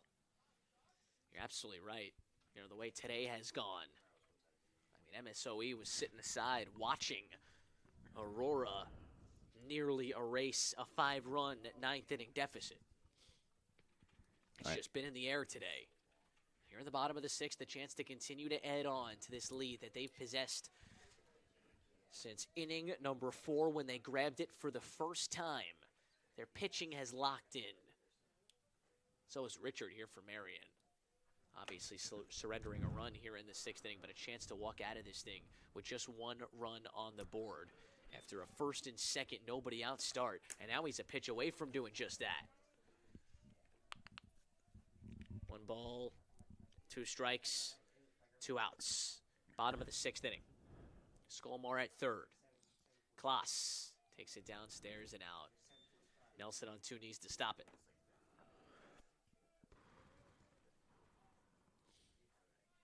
It's a big pitch here.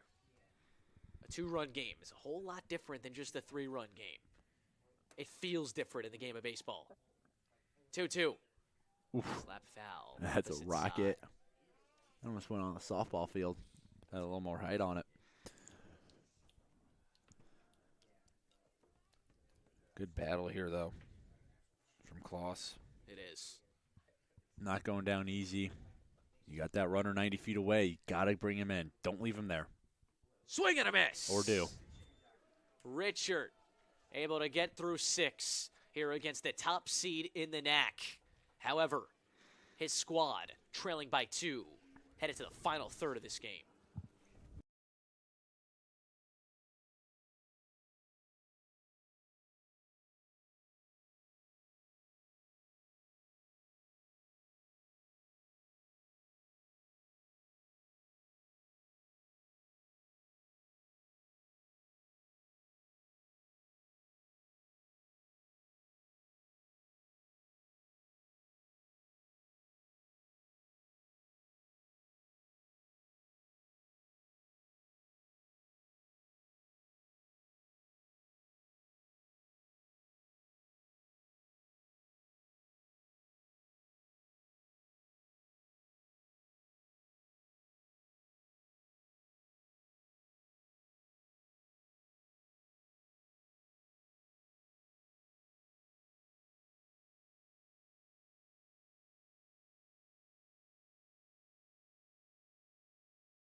Beginning of the 7th inning, a 4-2 game favoring MSOE. Hoffman remains out there here for his 2nd inning of relief. Kiska, Jones, Walker, 7, 8, 9, bottom of the order. As Kiska takes it high and in, and it's 1-0. Hoffman delivered a 4-batter 6th inning. Hit the first guy he faced, Bornick. Got the next 3 down in order. Couple flyouts and a backwards K. Comes home on a 1-1, lifted in the air, right center field. Controlling the outfield all day has been Franks, and that continues. That's your first out. You know, I'm interested to see what these two coaching staffs come up with here. You know, I once had a coach tell me when I was working with the O'Fallon Hoots in the Prospect League, right? First 6 innings, that's for the guys to figure it out. It's the last 3 innings where, like, that's my game. That's where I can put in the subs. That's where I can call the small ball changes, whatever I want. Like, that's my game to control. That could have been bad. Ball's cracked, but so way early. So now, and you kind of have 2 different coaches here, right? Jordan Badinger, 8th season. He's been around the block with this Marian squad. Meanwhile, for MSOE, you do have the coaching staff of the year, Adrian Santiago, his 1st season with the squad. So 2 different kind of tenures with these coaches. What do they do here in what's a 2-run game now? What does Marian do here, right? They're outseeded, probably a little outclassed in terms of just what they have on the field. What are they going to do to make up those 2 runs, at least tie this one up, and maybe pull another win out like they did against Benny? Got 8 outs to figure it out. Oh, man, make that 7. 7 outs. What a breaking ball. His 2nd K, both of them backwards. Man, how do you hit that thing? Now, when Coach Wetzler was his name, was talking about last 3 innings are my game, that involved getting guys on the base pass, right? Playing small ball. You look at strike number 3 go by, not going to be able to do that. All right, they got to get on base. How they get on base can get interesting, but you got to put the ball in play. 1-1, and Hoffman has the capability here of a quick 1-2-3 inning. That'd be huge. Get your offense back out there, right? You've put up 4 runs in the last 4 innings. Popped up left side. It's getting out. Klaas have a chance. Right in front of the dugout, it drifts away. More importantly, there's 2 strikes here, and Hoffman will slowly walk his way back onto the hill.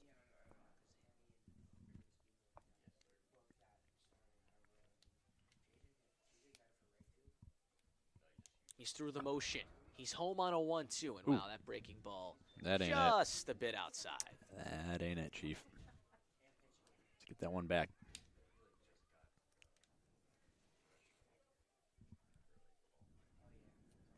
Another 2-strike pitch. Another pop-up left side. That one's going to get out of play as well. Good contact, right? These balls, they're going far. They're just not going fair. All right, Walker's putting up a fight, trying to extend this inning, get on base for those top 3 hitters who, this game not as much, but have been very good today, right? Radaman has a double. Nor has a single. Bornick, nothing. Foul again. This is a good fight here from the 9-hitter, Gus Walker, who has obviously seen the ball well today. 1 for 1, single in the 2nd, drove home a run, walked in the 5th, but got caught stealing. Got to get on base here. A 2-2, lifted in the air, left field, along the line, headed towards foul ground. Lay going a long way. Lay makes a nice catch in foul ground and puts an end to the top of the 7th. Time to stretch at Raiders Stadium. The home team coming up with a 2-run lead.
Bottom of the 7th inning, and MSOE back up to the dish here as Hoffman has dealt 2 scoreless innings. First pitch swinging from Franks. Rollover shot right side. Franks showing off the speed. Who's going to win the race? Oh, man, it was Richard. Wow. But now Franks coming up hurt as there was a collision. I believe he's all right. And the good sportsmanship is shown there as Franks back onto his feet, gesturing the thumbs up over to Richard, who gave it back. Literally a bang-bang play at first for the first out. Man, Richard, 6'2". 225, right? It's a big guy out there. Franks, he's listed at 5'11", 190. And, yeah, that was just almost head-to-head. But other than the collision, good job by Richard to cover that base, right? We saw Franks beat him there earlier on that almost exact same play. So good job by Richard, you know, kick it in high gear, get to first base. Yeah, you got banged up, took the guy out, but out's an out, right? Everyone's fine. Keep playing. Got a battle here in the postseason. Show a little bit of that grit. I think Richard's hurt here.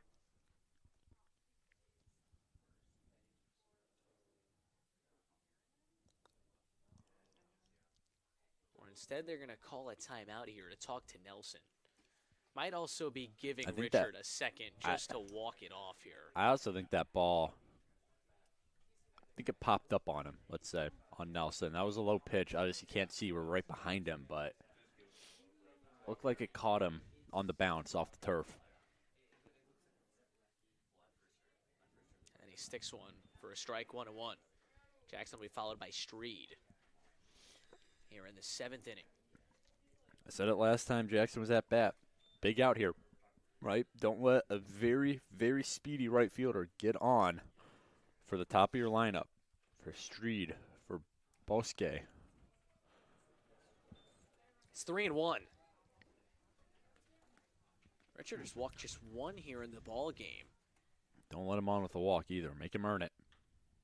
Just like Pulled that. to third, fielded on a hop. Radaman across the diamond. Lost it. Oh, man, Bornick dropped it. The tough part of that play was done. Radaman did all he could. And with a fast runner Jackson, you just got to get it out of your mitt, chuck it to first, and Bornick dropped the ball. Yeah, going down as an error on first baseman. Right call. It is still going to be a tough play, though, either way. Drop or no drop, it was going to be, you know, split second difference there. Top of the order, Streed, the hitter, with one out. I mean, good job by Bornick, too. And another one gets away. That's the second time this has happened. Bornick tracking it down, only up to second goes Jackson. Another error. Yeah, luckily this time they only get to second. Last time it happened, it was Jack Kalatowski back in the fourth. He made it all the way to third on the E1. As now I think the players themselves want to call everyone in and talk about it.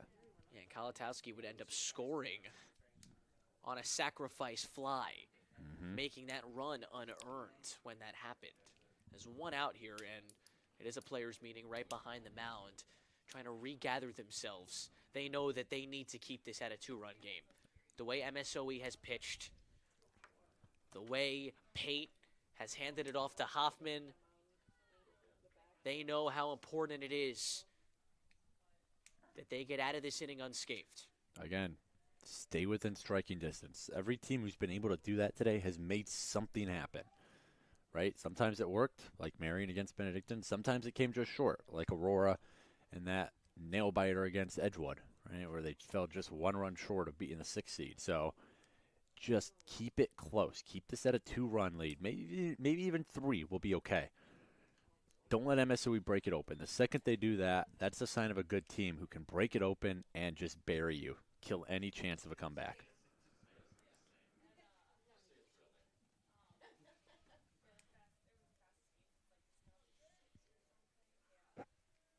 Counts 0-1. Pick over try at second. Jackson back in safely. Yeah, it's a tough pickoff move for a lefty like Richard, right? You kind of have to spin around at one way or the other. Either open up over your left shoulder or do what he did, which was spin all the way around over your right shoulder. Either way, it's not the hardest thing for the runner to see coming. Jackson's also excellent on the base path. 16 for 16 on stolen base tries this year.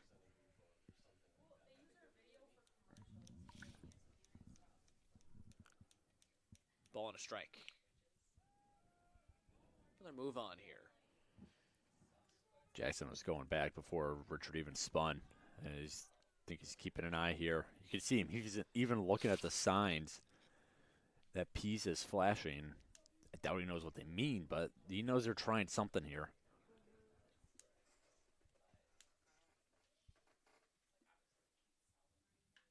Breaking ball popped in the air, center field. Over goes Walker into that gap there. Probably will be a tag from Jackson. Here he goes, and he's going to be safe easily. So he stands at third with 2 outs and a 2-run game. And good base running. All right, that wasn't the deepest of fly balls, but made it work. 90 feet from the plate. Another insurance run.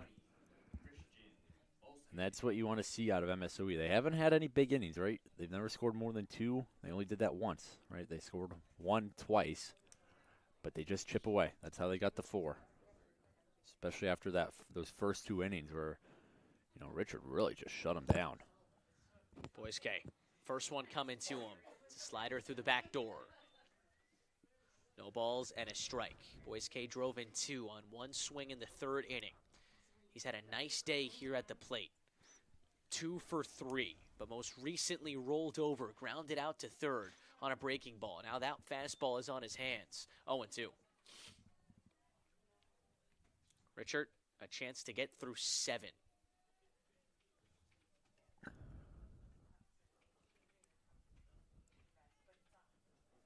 He's 109 pitches deep. 110 coming home from the southpaw.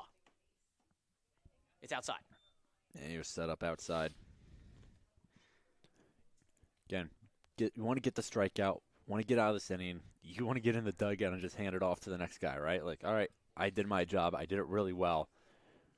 You don't want to give Postgame anything, though, like that. Yeah, right center field. Headed deep, but Jones getting under it and ending the inning. Richard, 7, strong, onto the 8th, down 2.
Eighth inning coming your way here on the Cougars Sports Network. Marian with 6 outs to work with. It's the top of the order, Radiman, Nor, and Bornick. His contingent has come through time and time again all year for Marian. Can they figure it out here in the 8th inning against Hoffman, who's in his 3rd inning of work out of the bullpen? He's been nearly untouchable so far, has not allowed a hit, has struck out 2. Only base runner was a hit batsman to lead off his 1st inning of relief. I mean, he's just dotting up corners right now. It's 1-2. And he's working quick, too. Like, these are quick breaks in between pitches. He's keeping these batters locked in and off balance, too. Breaking ball. Got him looking. Good Lord.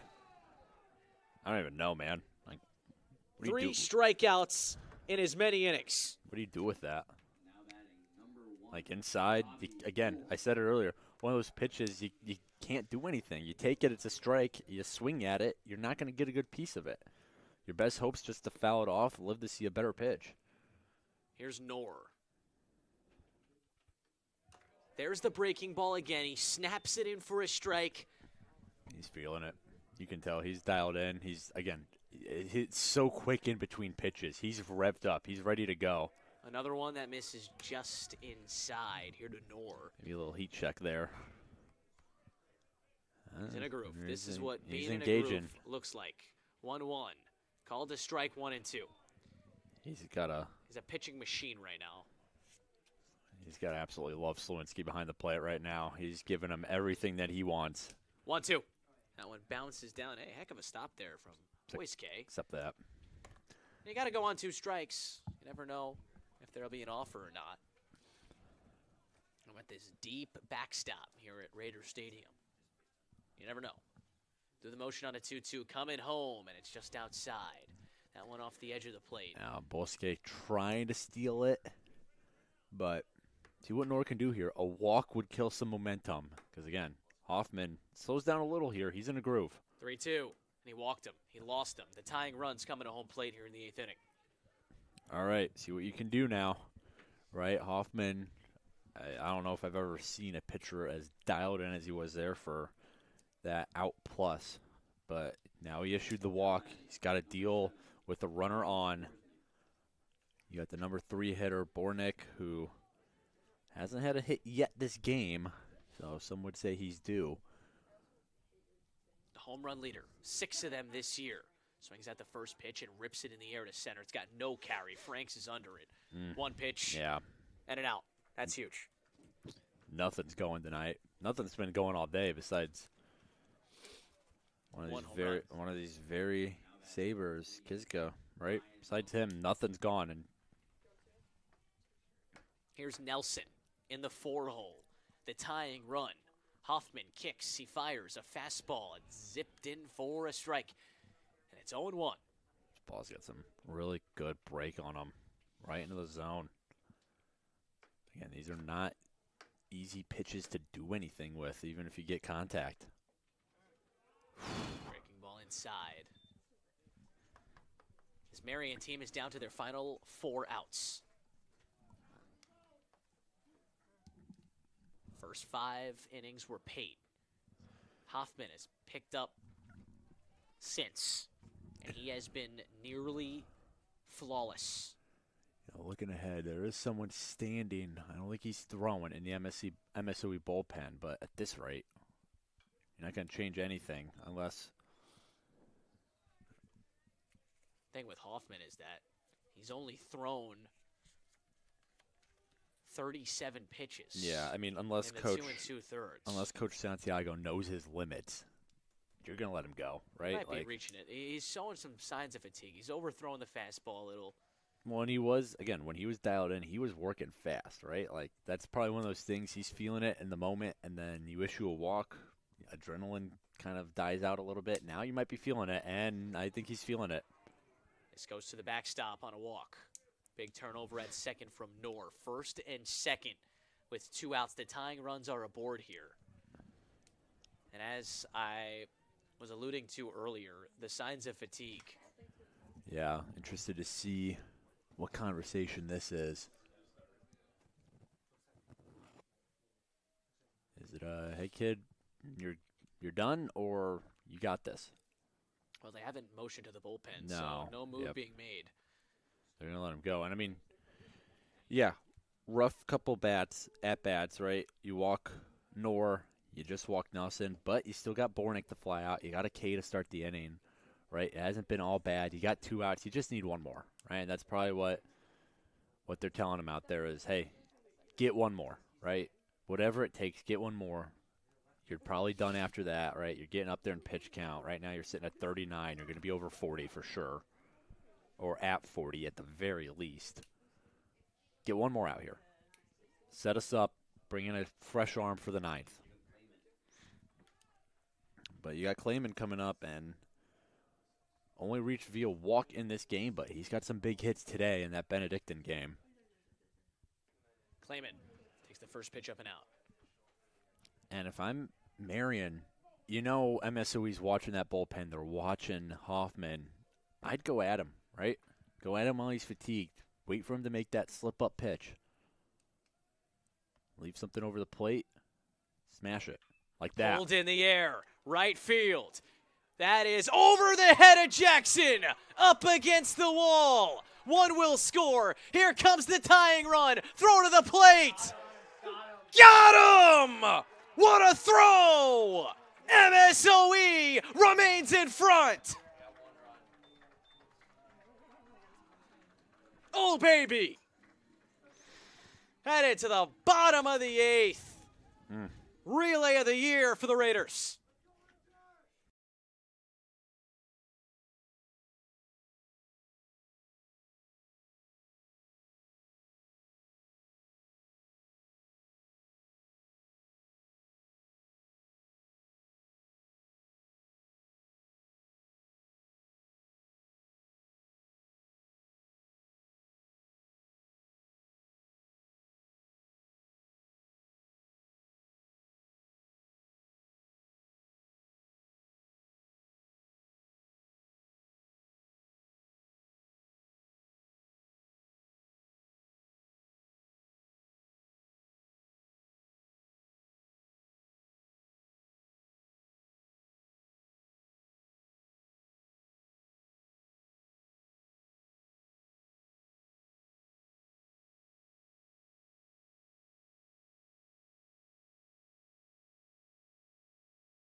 Unbelievable play for the Raiders defensively. Clayman gave it a ride. Jackson fielded it off the fence. Relayed it to Street, who got it home, and they tagged the game-tying run out at the plate. Yeah, that's huge defensively. Right? I mean, I knew they were going to send him. You kind of wonder, was it? It probably was, right? 2 outs. You don't know if you're going to get another piece of contact like that. Might as well. But Yeah, you gotta great. send him in That's that a situation. just a great relay, right? Beat him very squarely. Good. I mean, I will say, good effort. Hit in the air right center field off the bat of Lay. He went that way one time. He goes that way again, and he's going to have extra bases again. Picked up on a bounce by Jones. Lay slides in with a double. And MSOE hoping to get that run right back. That's his 4th hit of the game. He's 4 for 4. I don't think he'll get the chance, but home run away from a cycle. Again, something would have to go wrong here, or very right here for MSOE to see Lay again, but you never know. I want to say before we moved on, Nelson, really nice effort on the slide, right? Like, good swim move, try to get under the glove, try to get around the glove, but really good coverage by Bosque. No catcher's interference. Still really limited Nelson's options there. So good effort on both teams. Raiders defense just that much sharper. Swing and a miss. So Richard's still out there. I mean, he is well over 100 pitches now, still in this game. Hoping to get through 8 innings. Just not an easy ask. Skolmar is 1 for 2 here in the game. He rips one down the line, foul. would have easily scored Lay with his speed. He's going to be a problem the rest of this tournament, right? However many more games MSOE plays, people are going to have to watch out for him.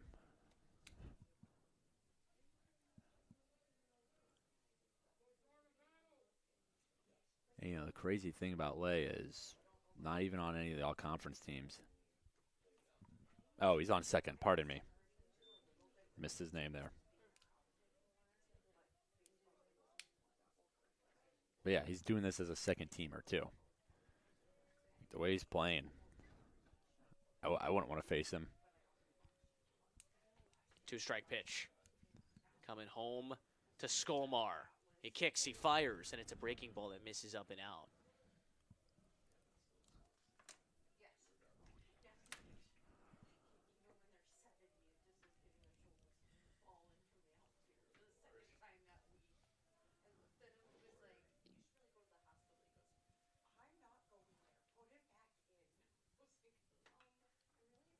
Yanked foul on the ground once again, and a good fight here from Skolmar. Here in the bottom of the 8th, last chance for MSOE to tack on some runs before the 9th inning. Got to think they're moving on from Hoffman. They got probably all they could out of him. And it was 3 innings of relief where he surrendered just 1 run, and it very well could have been 2. Pull towards the left side. That's going to sneak through. Base hit Skolmar. Up to third goes Lay. That's all he'll take. Thought he was going. Corners are filled up with nobody out. Had that look in his eyes, but yeah, nobody out. No reason to risk it. Keep that runner 90 feet from the plate. Kalatowski's just got to put something in play here, right? Far enough away from home, not directly towards anyone who can fire it right back at home. And you can get a big insurance run as Marian cut that lead to 1. And again, that's what these scrappy teams do. They stay within 1, they stay within 2. Kalatowski takes the first one outside.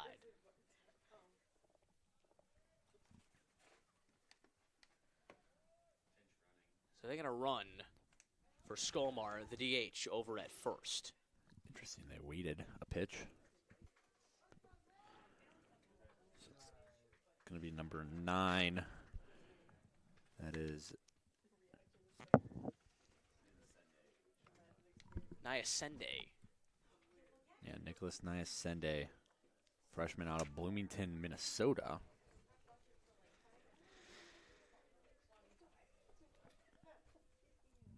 So Coach Santiago probably putting a little more speed on the bases. He really wants to get not 1. He wants to get 2 insurance runs here at least with 0 outs, 2-0 count, and a exhausted Richard on the mound. Again, Richard. 2-0. Kalatowski's late on a breaking ball. It was hanging over the plate. Might have got a piece of it. Regardless, it's 1-2. Or 2-1, I beg your pardon. Richard's at 123.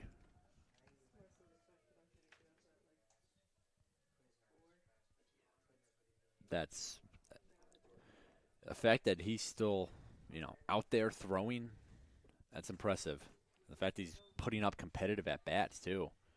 He's not just completely gassed.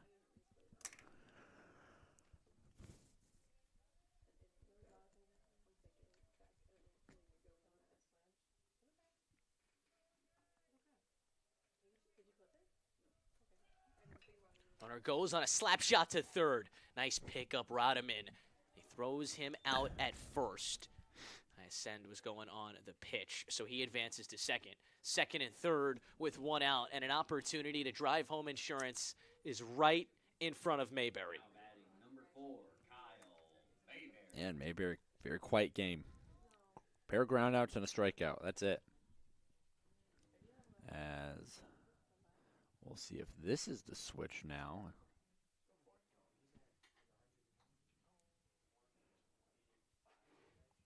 I don't think it is.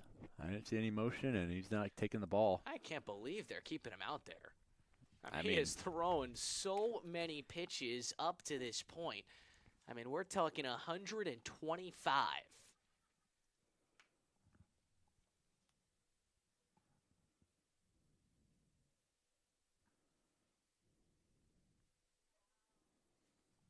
Yeah.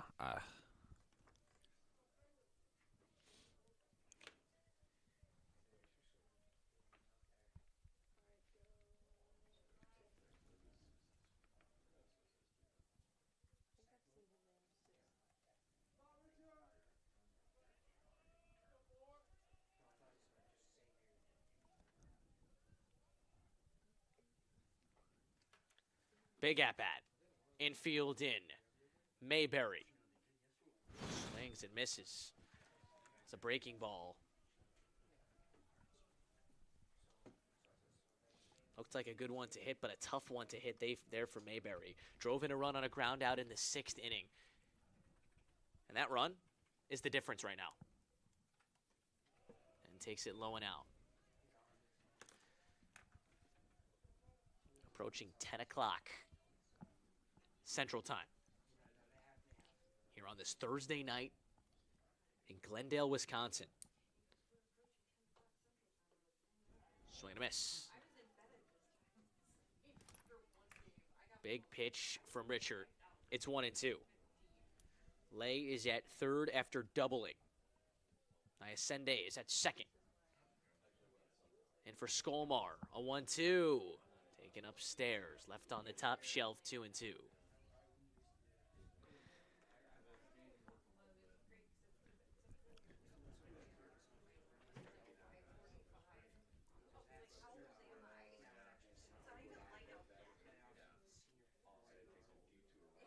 Now the count's full. I mean, how long are they going to let Richard stay out there? You got a righty warming up in the bullpen.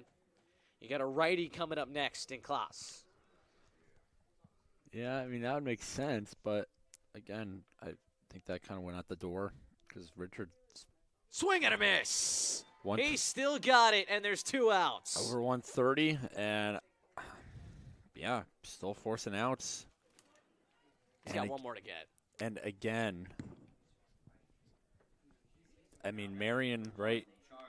Here's your scenarios for Marian. Either they are playing for their playoff lives tomorrow at 1 p.m., or they're playing to earn a really good shot at the championship in Game 7 at 4 p.m., right? I get you want to save your arms. You threw a couple guys in that first game against Benedictine. I got to walk him here intentionally. Load the bases, put a force everywhere here for Franks. Interesting decision. I think the idea is Franks is so quick down that first base line. Throwing him out at first is never going to be a guarantee, at least this way. Like you said, you can go anywhere else. You can go after the slowest guy out there on the field. You don't have to get Franks at first. Franks takes the first one for a strike. This is big right here. Chance to blow this one open. Again, I like Marian's chances if they can stay within 1. They've been scrappy when they are within striking distance, but if MSOE can blow this open.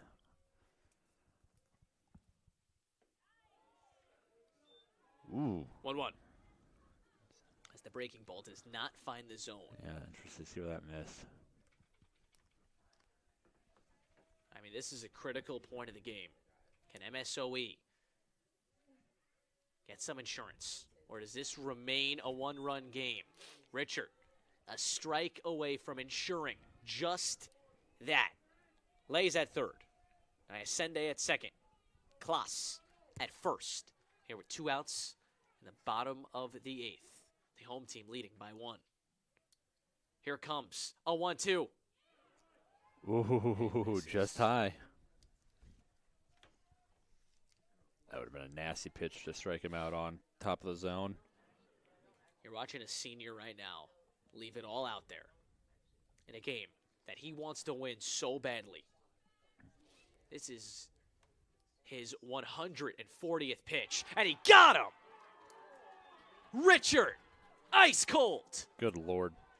140 pitches through 8 innings for the senior.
3 outs away from a win, 3 outs away from a trip to the semifinal tomorrow against number 6 Edgewood.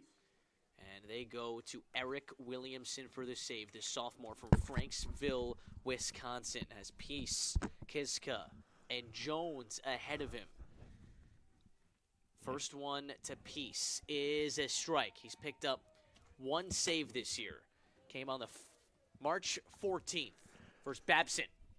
It was a 2-inning save.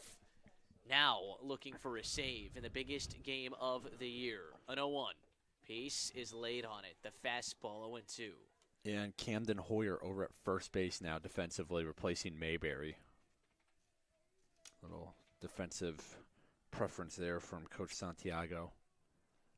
0-2. Peace stays alive. Peace 0 for 3 here in the game. A line out to center, a ground out to short, and a pop out to short. And that looks like a pinch hitter on deck, 42. Get some more info on him in a second here. Guaranteed an at-bat. Peace takes it up. Kiska is the spot due up next. It's Keon Booker, sophomore out of Lake Wales, Florida. So Hoping to provide a spark. Get the scouting report on him in a sec. Peace is battling. Got to find a way on here.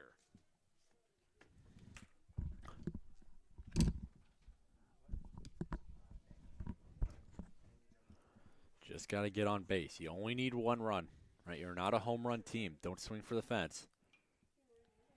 Peace just continuing to waste pitches. It barely looks like he's trying on these pitches, too. He's not a lot of motion on the legs. He's just kind of hacking at them, fouling them off. Very excuse-me swings. 1-2 is taken downstairs. He has an excellent eye at the plate.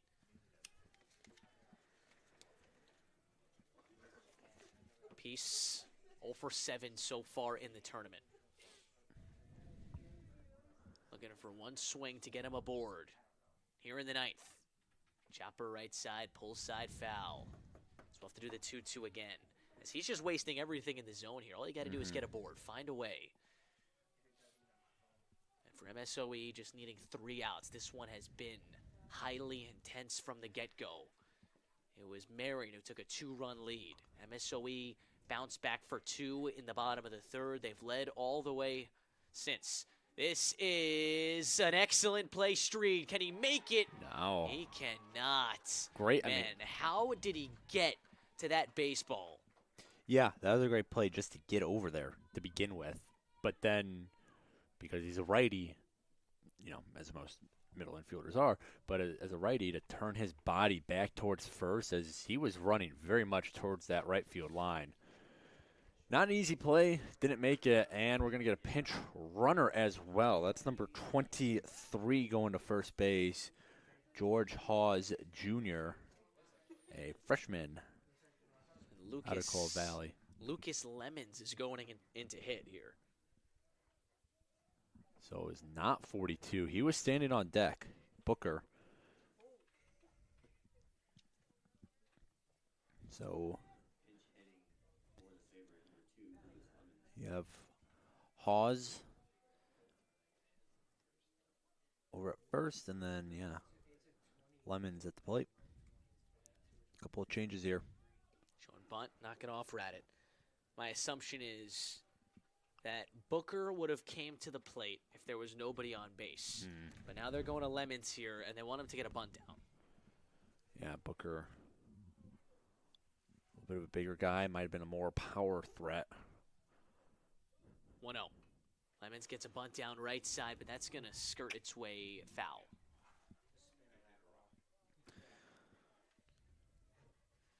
One-run game.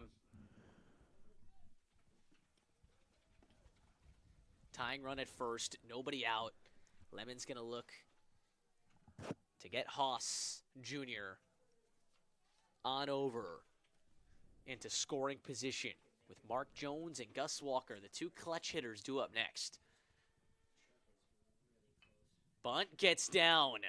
The third baseman, Klaas, will pick it up and throw to first. Sack bunt successful.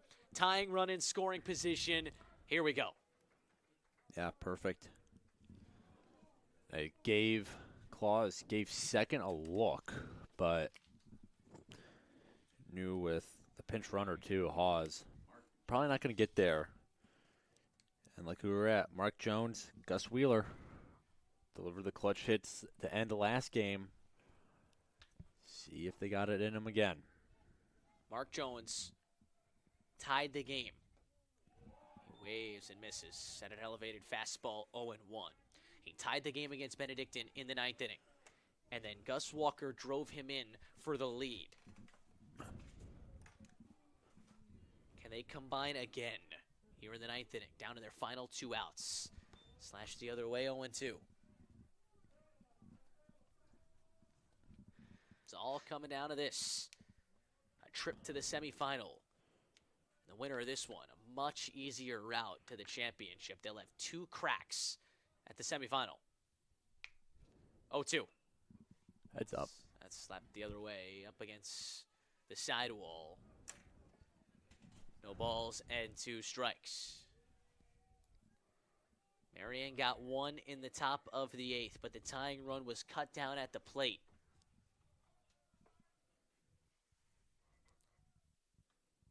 Ooh, way ahead. Off the end of the bat there. Yeah, barely. It's Jones choking up, getting a little bit closer to the plate. Going to do all he can to put the ball in play. Team that has struck out 7 times over the course of 8 1/3. 0-2, and he fouls it off again. He's all over the plate, not letting anything by. That's going to go into the zone. And we saw Walker do this earlier, right? Walker had a very, very long at-bat. And I believe that's the one he eventually drew a walk out of. My memory serves me correct. So he's bottom 2. They're doing some nice work in terms of just prolonging these at-bats like that.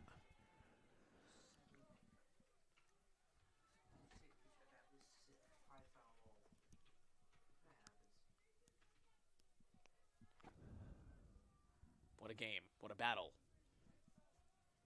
Number 1, MSOE. Number 5, Marian. 0-2. Can you believe that's the first ball of the at-bat? I mean, there's been that many pitches wasted. Haas Jr. is the tying run at second. They're fighting, man. Everything they got left, both of them. It's been the definition of this day. Swing and a miss! Straight gas, 2 outs, 1 away from a win. All right. Gus Walker had a clutch hit last game. He's got to get one here, right? You get a hit.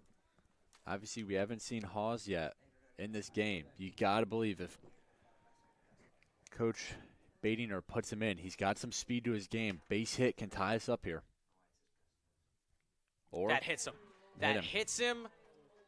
Top of the order coming up. Tying run at second. Go ahead run at first. All right, well, same thing about Walker. He's got some speed, right? He's outfielder. Center fielder, to be precise. Always quick. He's got a good running game. Good enough base knock here. Who knows? Could put Marian in front. And who else you want but Radman? He's been one of their best hitters. Led the game off with the double. Has been quiet since then. Fly out, ground out, strike out looking. 355 was the average coming into this game. He's 1 for 4. The average leader. Takes a strike. Wicked pitch there. Not sure if that was a slider, a cutter, whatever it was. It had some crazy movement to it, and it's 0-1. 2 strikes away. Keep firing. Got to force everywhere, so keep that in mind. Keep challenging him like you did Jones. Same pitch, but too far outside. Haas Jr. at second, tying run. Walker at first, the go-ahead run. There was a game-saving play from Jackson and Streed in the 8th inning. Will that stand true here in the top of the 9th? Rodman chases a fastball out of the zone, and it's 1-2. and Marian down to their final strike. Down to their last breath. Not eliminated. They'll still play tomorrow with their season on the line as time is called. But again, the winner of this game has a much easier path to the championship. They'll take on Edgewood tomorrow, and even if they lose, they'll play on Saturday in their second try at the semifinal, an opportunity to make the championship. MSOE looking to defend their home turf, the top seed, the regular season champs in the NACC. A ball and 2 strikes. Williamson, home, fouled away. And we'll do it again with Marian down to their final strike. What a game.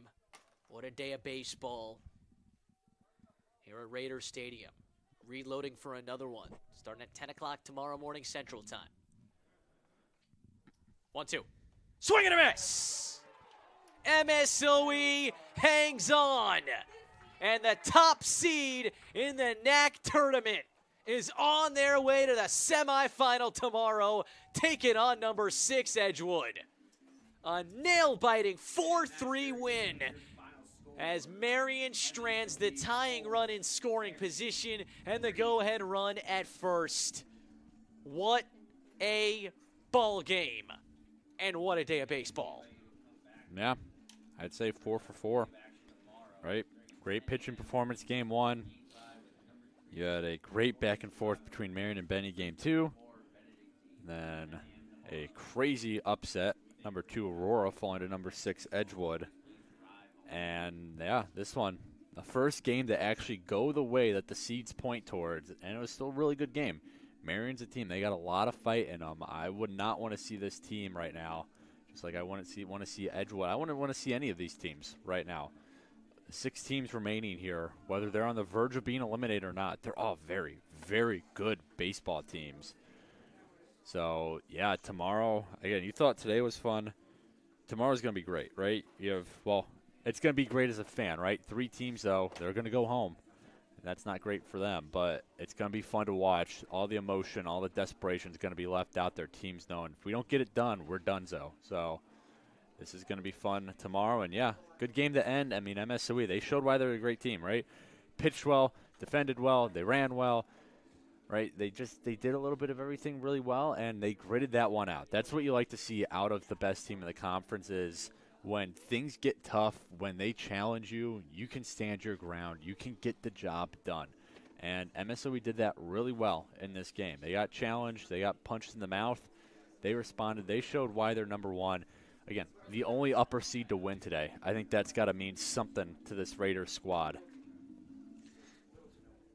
Yep, and they are on to play Edgewood tomorrow. That's supposed to be the 3rd game of the day, so the 4 o'clock slot.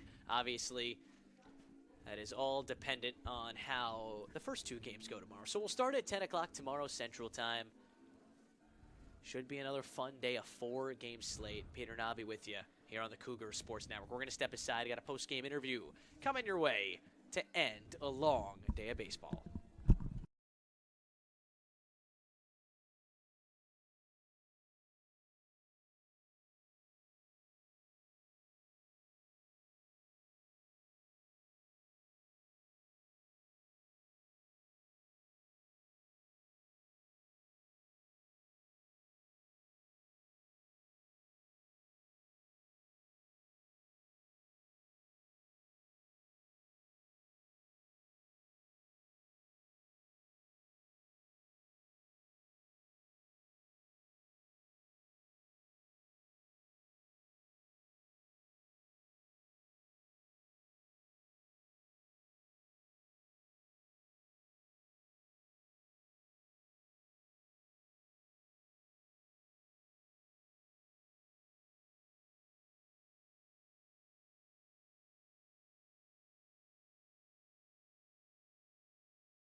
A long day of baseball comes to an end. I'm here with AJ Lay after a nail-biting 4-3 win. MSOE, the top seed, gets it done. AJ, close one. You came in smiling. What are the emotions like after getting it done? A trip to the semifinal booked. A lot of emotions. I never really had a doubt. I knew Eric was going to come in and shut it down. It's just trying to keep everybody else calm and collected. Yeah, the pitching was great.